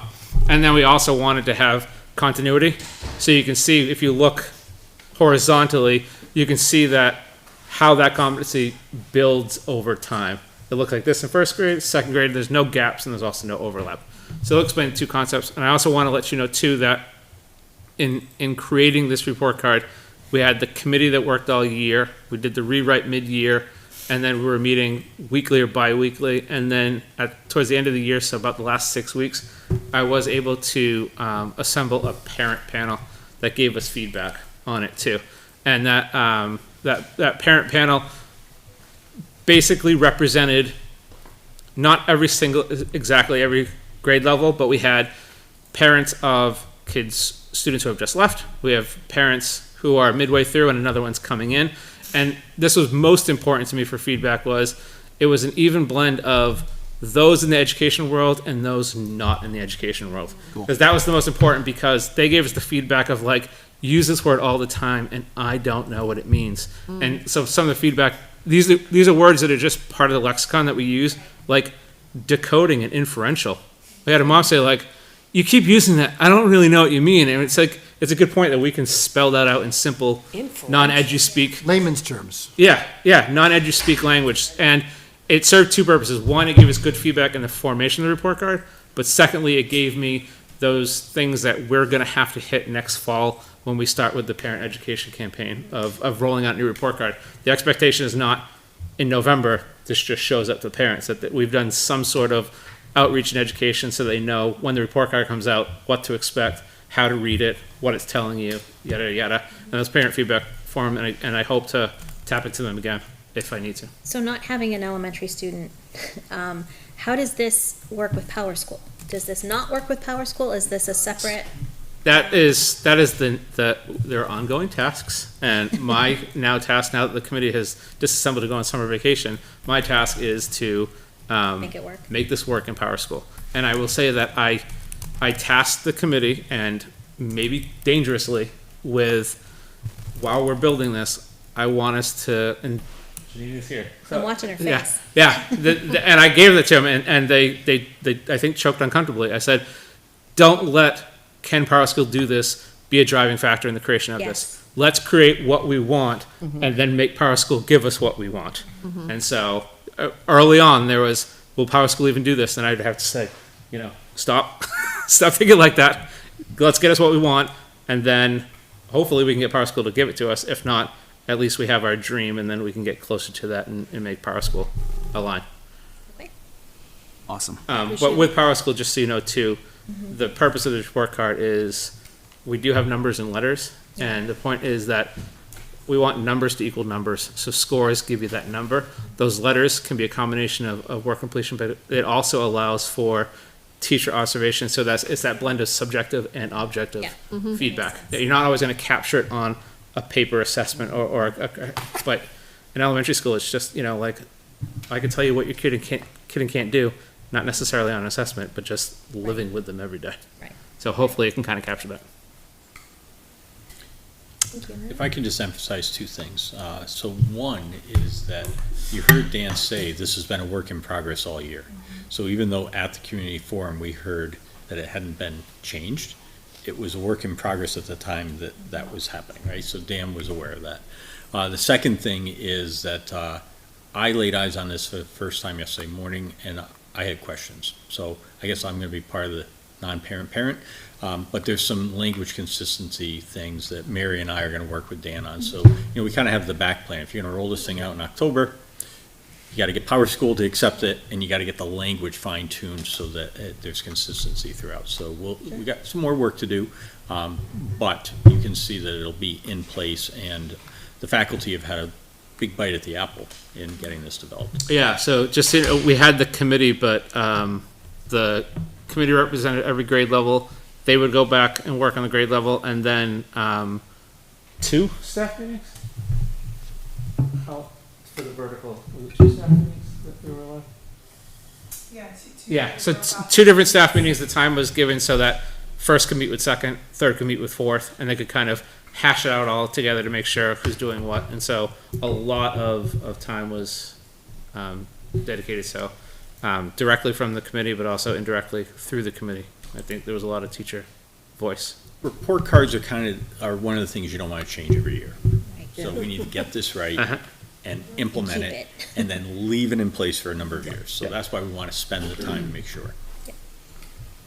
All right. So are we approving these one by one, or how do you? Well, I wanna- guess that's where I want board feedback. I mean, is there any recommendation that the board is not in favor of? Because I think we can, No, I mean, my view is I appreciate all the hard work that's gone into this. Are there aspects that I just don't know enough about? Sure. But we have to try, and we have to be willing to change if this still doesn't work. Right? A So, lot of the conversation has been about some of these things we have to put in place and collect the data. Because we say if we give a percentage to formatives, it's gonna change the way kids are doing things. If it But doesn't. we don't know that. Right.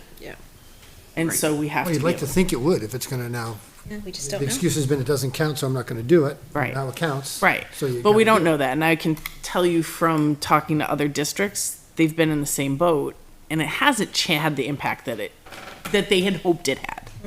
So we have to collect our own data. I mean, to your point, we have to trust the administration team and all the hard work that's gone into this plan over the last several months. I appreciate everyone's effort. I know this has been kind of a Herculean effort to do this. Necessary, but we also need to be in agreement that it will change. We expect it to change, and this is a starting point. Yeah. With that, I'll make the motion to approve all. I will second. Any other questions or comments? No, I agree. There's some aspects that I don't philosophically agree with, but, I've been able to be part of the process in the last few months. And I recognize and I'm grateful for all of the hard work that went into this from all of our staff members working on it and contributing and the committee. So I'll be voting in favor to give it a go. Any other questions, comments? Seeing none, all those in favor of approving the recommendations from Ms. Widman regarding grading and reporting, please say aye. Aye. Anyone opposed? Abstain? 500. Thank you, Mary. Appreciate it. Thank you. All right. Believe we have the capital improvement plan next. I have to scroll down here. Yes, so we need, we're looking to have the capital improvement plan, our proposals, we updated the numbers on that. Actually, I think I might have missed one, but we can get this done. So let me just give you the timeline that we got from the town CIP committee, that this is due to them by the 17th of July. And so we don't need to vote today. We have until July 12th, just to be clear on what we're looking at for a deadline. So one more meeting? Pardon? One more meeting? There's one more before that. So what I updated is if you look at the sheet on the cover, and the numbers that I updated are the GMS new school to 39 million, as we talked about earlier in the discussion, and the renovation to 28. But if I click the link, it goes to the detailed sheet, and that was not updated. So we will need to find that sheet. So for example, the PK school, which is in here as a PDF. So I don't quite know who has the original version of that. The town plan? You mean? On the school plan, Oh, okay. where it says new school, there's a link Yeah. to the detailed project Oh. worksheet. Yes. And that opens as a PDF. Yep. And actually, maybe I can figure this out. If I hit share, it tells me that I don't know who owns it. So we have to figure out who the owner is of that sheet. I'm thinking it may have been Michelle. Michelle. So that's why, so we have a little more work to do on that, but it would be to reconcile it back to that number. So that sheet should reconcile back to the updated number. Okay. And I guess the other question is, if we're gonna finalize this on the 12th, is there anything in the school sheet? So don't worry about the town spreadsheet. on our sheet that we submit, is there anything that the board wants to update? Yes. The LMS fields as a separate line item, while I get it, it doesn't make sense to me, right? If we're presenting a new school, right, and there's essentially going to be no more GMS as we know it today, likely, maybe, it does not make any sense to me to have the LMS fields still be on the GMS property. So the interesting point of that is that the LMS fields are actually on LMS property. Okay, So well, LMS comes down. you got what I mean, though, right? I mean, Yeah, but on the tax map, so if we were to sell or I don't know what would happen with the GMS, you know, if something were to, if we were to build on a new site type of thing. But the GMS property is is not the same property that has the LMS fields. So the fields behind GMS Our LMS. are LMS our property. LMS property. If you look, this is the tax map. So the Softball blue, field. Odd piece of land, yeah. this is the tax map. The blue line is LMS property. You can see GMS for the most part. so regardless of that, is It's there on a its reason own why we separate can't line. roll that into the project? No, absolutely not. I think when we had talked about it earlier, it's gonna increase that by 350,000. I get it, but the fields are in terrible shape as it is, right? They need to be replaced. Like, having a warrant article going out till 26, right? It just doesn't make sense to me. Where, I'm sorry. I'm on row 10. Oh, it's on 10, okay. I was looking at 7. So What when, exactly are the fields? Don't they go to Sawmill, are they? no, there's at Baseball and softball. baseball and Well, I know the baseball softball and softball. come down to the baseball and softball field at, it's So we're at adding GMS because fields it's at below the LMS. bluff. It's like down in the lower And lane. that other There were field is games. nothing? There were games this season, so I've heard. There were games this season where visiting teams demanded that they play at a different field and their home field and not play on our fields because of the poor condition of them. So in fairness, Rent it that out. was a function of our shortage of grounds crew, not the general field condition, right? So if we had the personnel to rake and prepare the fields, the attention went frankly to the high school because you're playing at a higher caliber there, and so the fields at GMS did not get the same attention. So I'm not sure that it's a field upkeep thing as much as just daily. I mean, I even reported to the board last year, right, that the fields were like cement. There are several reports of students sliding on the fields, which you do during those games, and the legs are getting cut up. So, The baseball field or the softball field? Both.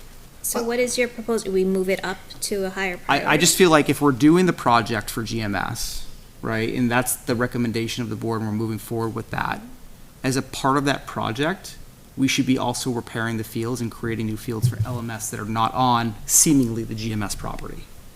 So I get that. Where do we put them? I guess So yeah. the plan is, right, if you click the LMS fields link, and there's a lot of links, there's a plan I here do not have access to that.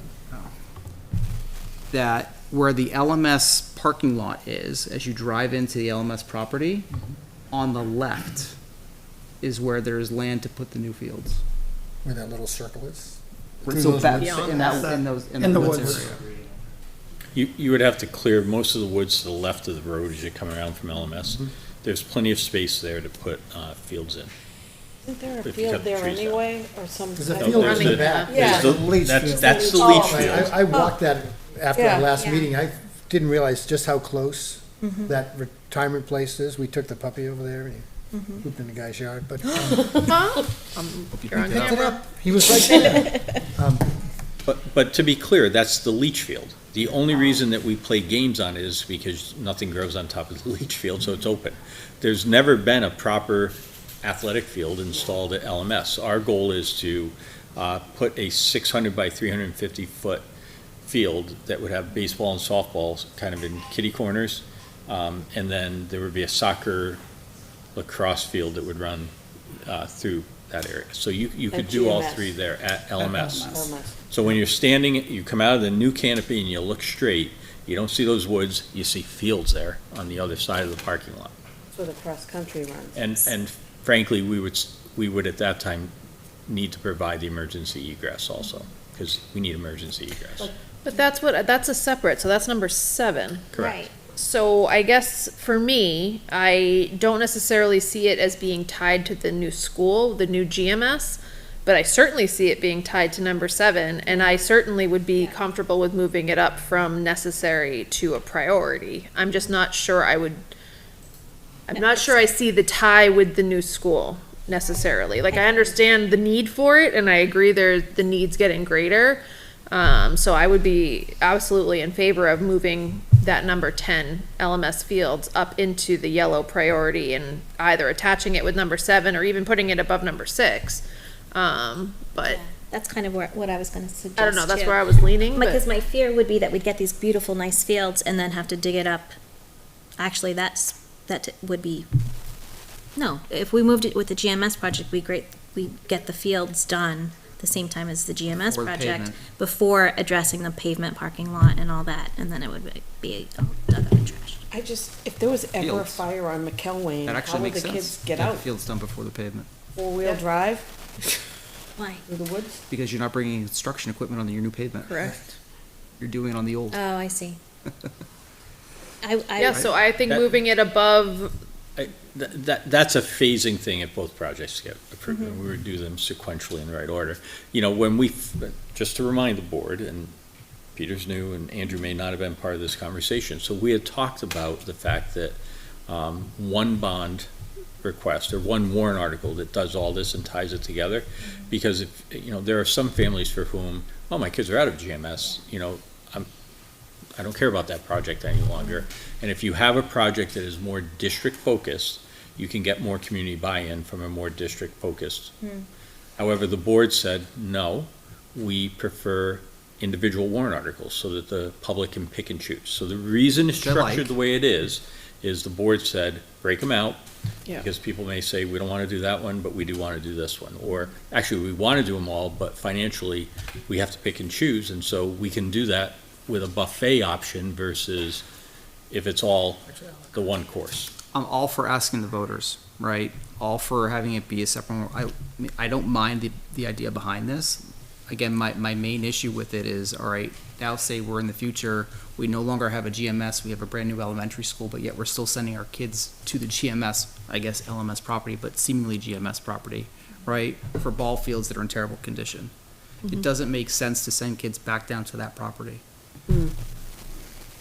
That's my premise behind this. Well, the other piece is,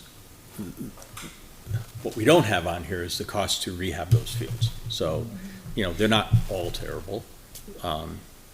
When I hear about sliding, it sounds to me like we need to properly Brother Till? rehabilitate Yeah. the sand area, you Yeah. know. Oh, the they all base need new paths, dirt, right? 100%. And so, you know, you're looking at $350,000 to build new fields, or $20,000 to fix the base paths. I don't know. I'm just saying, like, that's a separate question if the base paths aren't safe.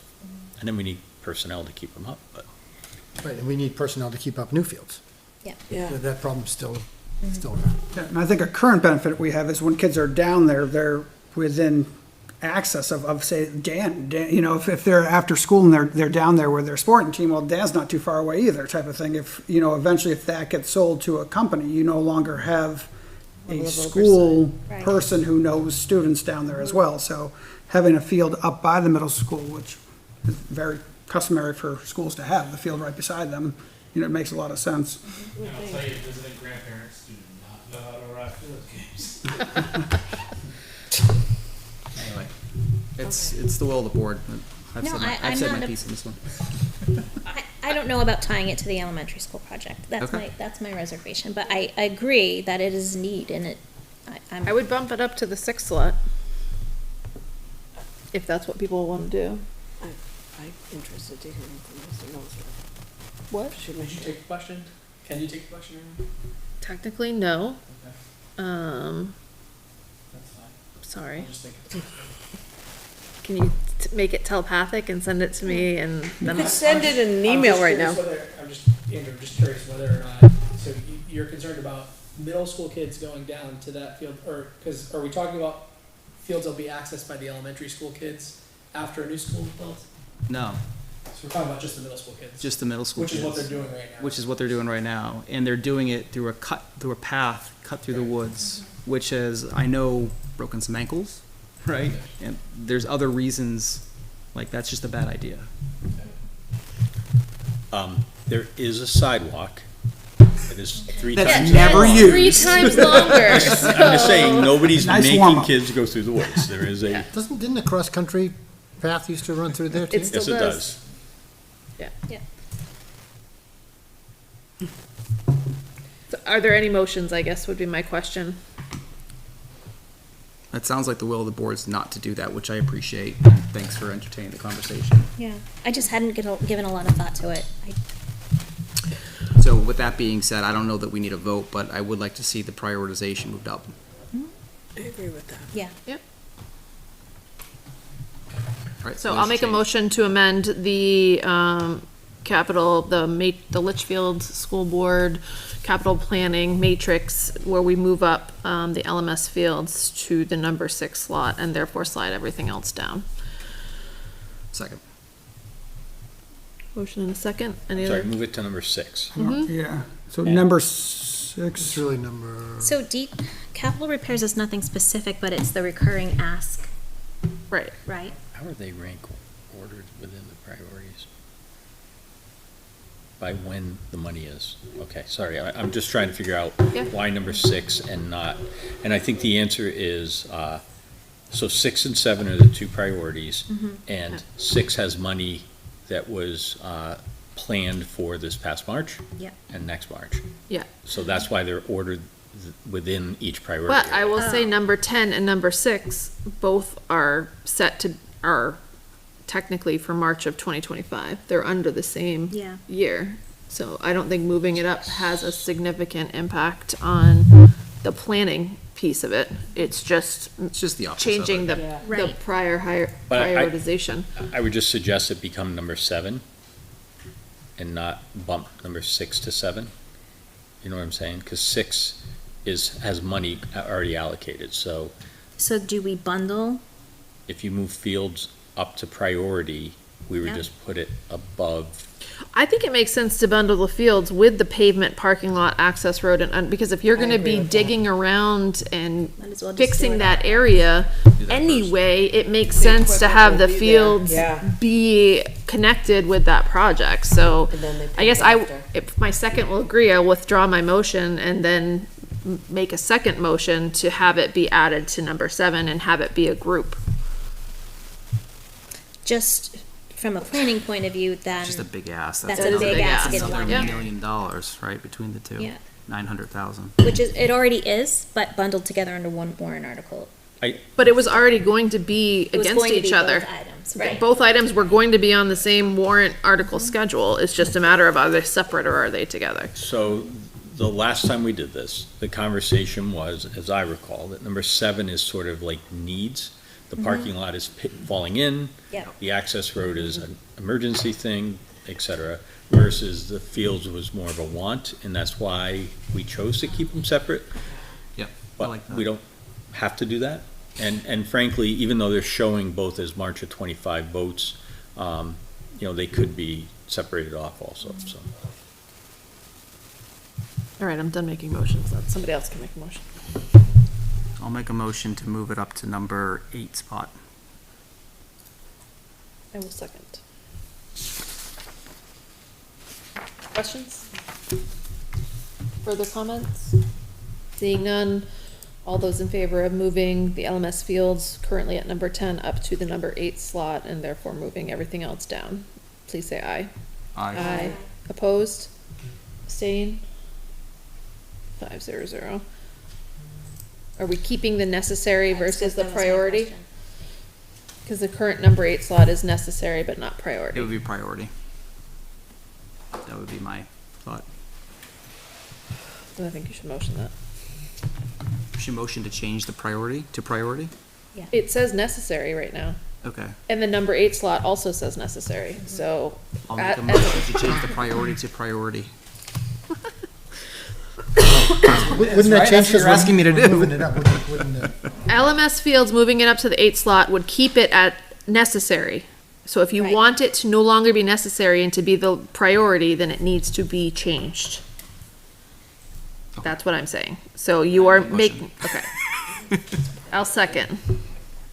Questions, comments?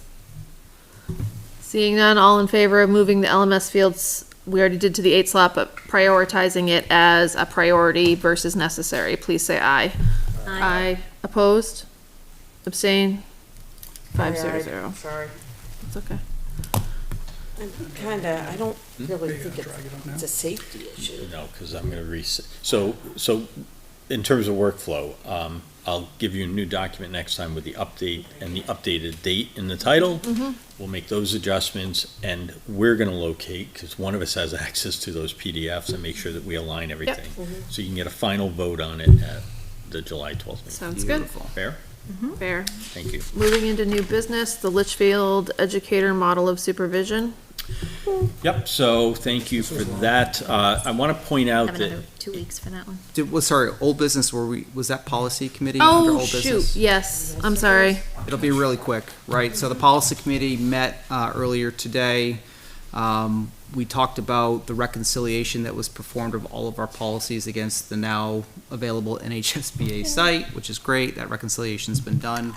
At the end of the day, we have some work to do to clean up some policy naming conventions, categorization with the numbers of those policies, etc. In short, the policy committee's agreed to meet on the 12th for 4 hours prior to our school board meeting to work together and get that cleaned up. Okay. Okay, now, Welcome. Thank you. It actually looks pretty cool. moving over to, again, you're gonna introduce us. This is for a vote on the 12th, but you're telling us, giving us a little background. So the Litchfield Educator Model of Supervision, known as LEMS, because we like our acronyms. So sitting in the room tonight, I think there are 6 people who worked on this document. And they are Janine in the back row, we've got Corey and Mary in the second row, Dan and Jake in the front row, and myself. And so what we had was, first of all, there were competing documents on the website. It was difficult to find the actual professional growth model. And when it was adopted at first, it was quickly amended, and so that's what led to the confusion, is there was, like, the original document you could locate, but you could also get the amended version. Both documents were 146 pages. It was a big, huge document, right? Very bulky, very unwieldy. As we have new teachers coming in, or new educators coming in, and we're saying, here's how you're gonna be evaluated, just read this manual, it was very overwhelming. So, none of us were thrilled with it, and we've had an idea to get this fixed for a couple of years. Frankly, the pandemic just delayed it because there's only so much capacity to get after things. But this past spring, we did get after it. And so a team of administrators sat down, and we took the 146-page document and we rewrote it into a 5-page document using hyperlinks. We also looked at some of the procedures and said, how can we really make it clear how we want to collect the data relative to observations in the district, and incorporated that in. So once we had a draft, which was really just a model of how we wanted to proceed, we reached out to the LEA, which represents everybody who would fall under this model, and we said to Corey, who was president at the time, and Stacy as the vice president, come into the fold, let us tell you what we've been doing, and then get some more teachers and staff to join us and to take a look at this. So that's when Janine, Michelle Stover, Nate Lammy joined the rest of the group, and we had several meetings with email comments in the document, like, what does this mean, how do we clean this language up, etc. Went back and forth for several meetings and then landed on this as a final draft. So this is being introduced to you tonight as the document that we would like to proceed ahead with next year. I let Corey speak for himself in terms of where the LEA is, but I can just tell you it's here because we've sent it out, sought feedback. We're still getting some feedback. There are a few tweaks that we may make between now and next time, and we'll tell you what those are. But essentially, this separates teachers, as we currently do, into two categories. Those who are initial educators, which means that they have not yet received continuing contract status, and then the continuing contract teachers who are basically year 6 and beyond. And it really implements a walkthrough model so that there's an ongoing record of data that the administrators are collecting, an opportunity for feedback from the teacher based on what was observed, and then that will ultimately get tied up into one written observation report at the end that will be shared with the teacher. So we believe it's a streamlined, better process. And I would yield, if there's other comments from the folks who were involved, this would be the right time for them to chime in with thoughts, but. Are you happy with it? If you focus on it, basically everything revolves around three things. The town one? It revolves around goal setting, observations, and evaluation.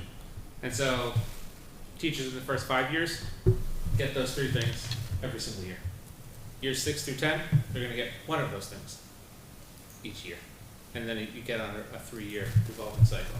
And in terms of the observations, I think it was streamlined to make them more meaningful, more beneficial, and a much more valuable process and more of a feedback loop as opposed to a quiz or a test that can be passed or failed.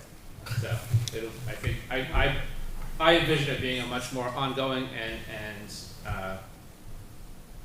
valuable, I think, process both for administrator and for educator.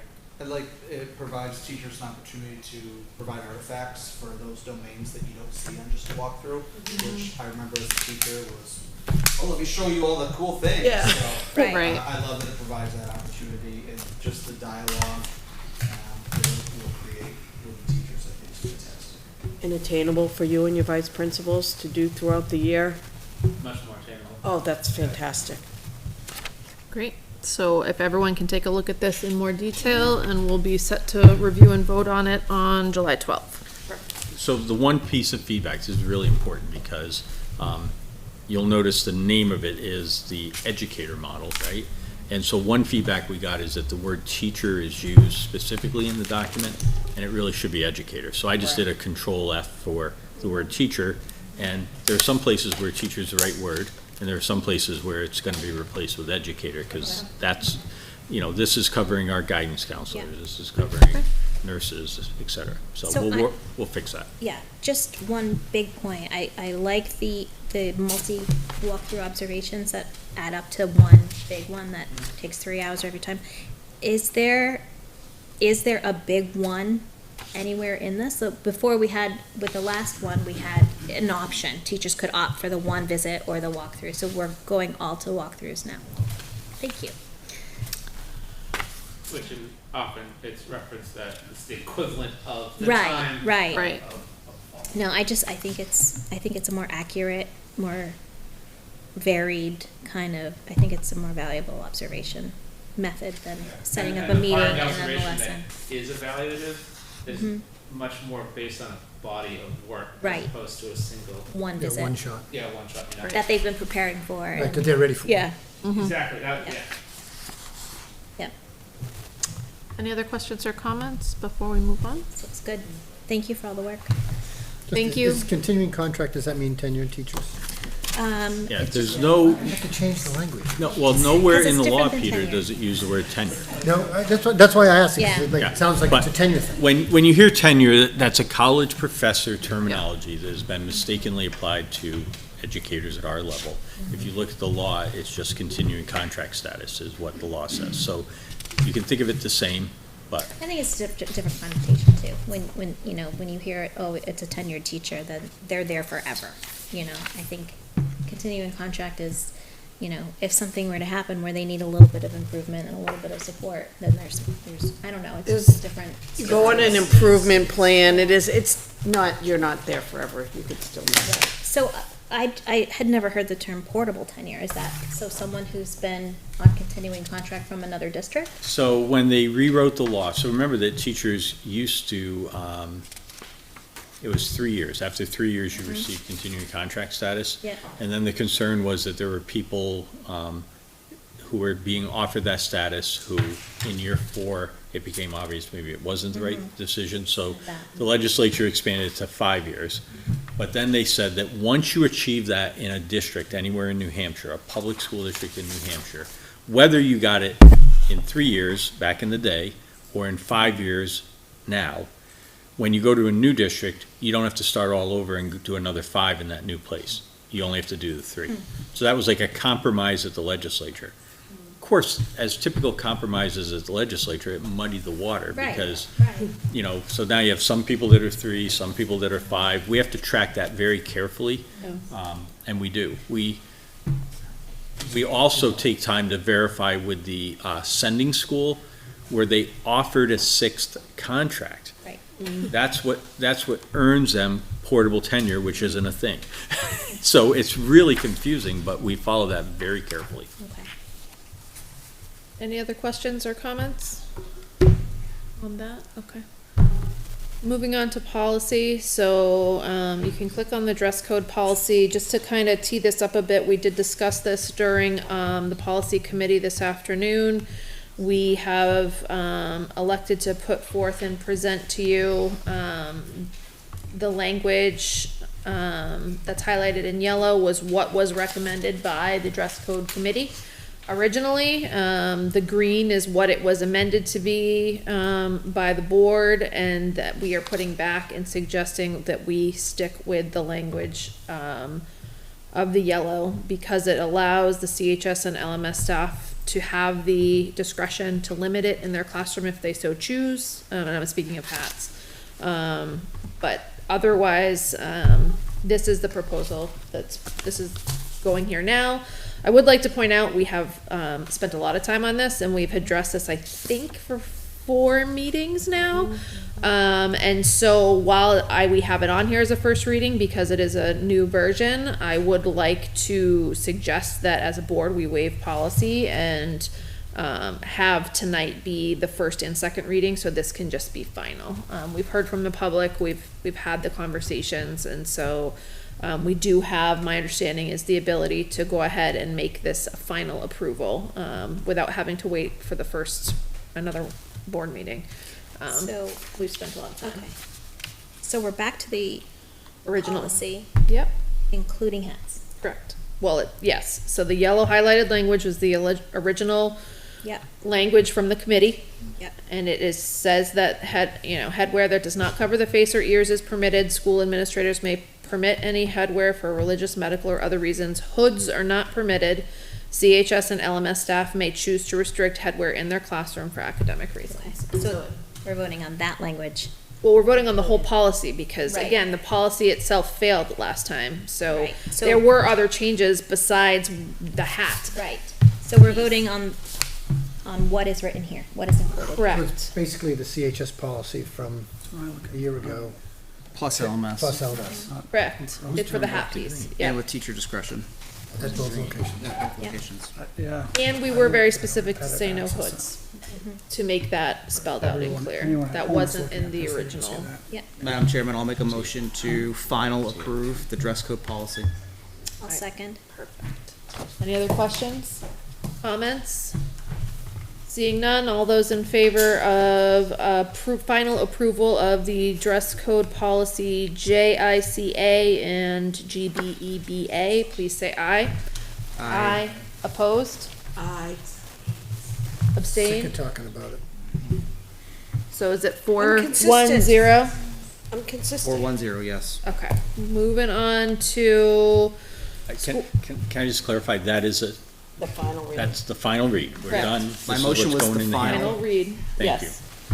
So now that can be included in handbooks Handbooks. when our lovely administrators are working on their handbooks. School board comments. Anybody? Bueller? I think we're tired. Commented enough. Bueller? Okay, seeing no school board comments, manifest. Were there any questions on the manifest? No, I appreciate Ann sending the credit card statements to us. Do we have 3 signatures? We have 3 signatures on all of them. I'm going through one on payroll. I just want to confirm there's a lot of larger numbers in here for payroll. Is this the End summer of year payout? checks, That's end of summer year checks, checks. yeah, when teachers choose to get that lump sum. Yep. So that's that one. Mine's already gone. Going to college? CDs. Yep. Yeah. Any other questions on the manifest? We've already done our second community input, so at this point, I'll entertain a motion to enter non-public session. So moved? Is there a second? Second. All in Third. favor? Aye. Thanks for coming. Opposed? Thanks, public. Abstained? Just to be clear and putting it on the record, we are entering non-public session pursuant to RSA 91A3, which is for A, the dismissal, promotion, or compensation of any public employee, or the disciplining of such employee, or the investigation of any charges against him, unless the employee affected has 1, a right to a meeting, and 2, requests the meeting be opened, in which case the request shall be granted. B, the hiring of any person as a public employee, and C, matters which, if discussed in public, would likely adversely affect the reputation of any person other than a member of the body or agency itself, unless such person requests an open meeting. Yes. So we're all going into non-public. Thank you very much for watching. Our next school board meeting will be July 12th at 5:30. We look forward to hopefully having some people come visit us during those meetings. So thanks very much.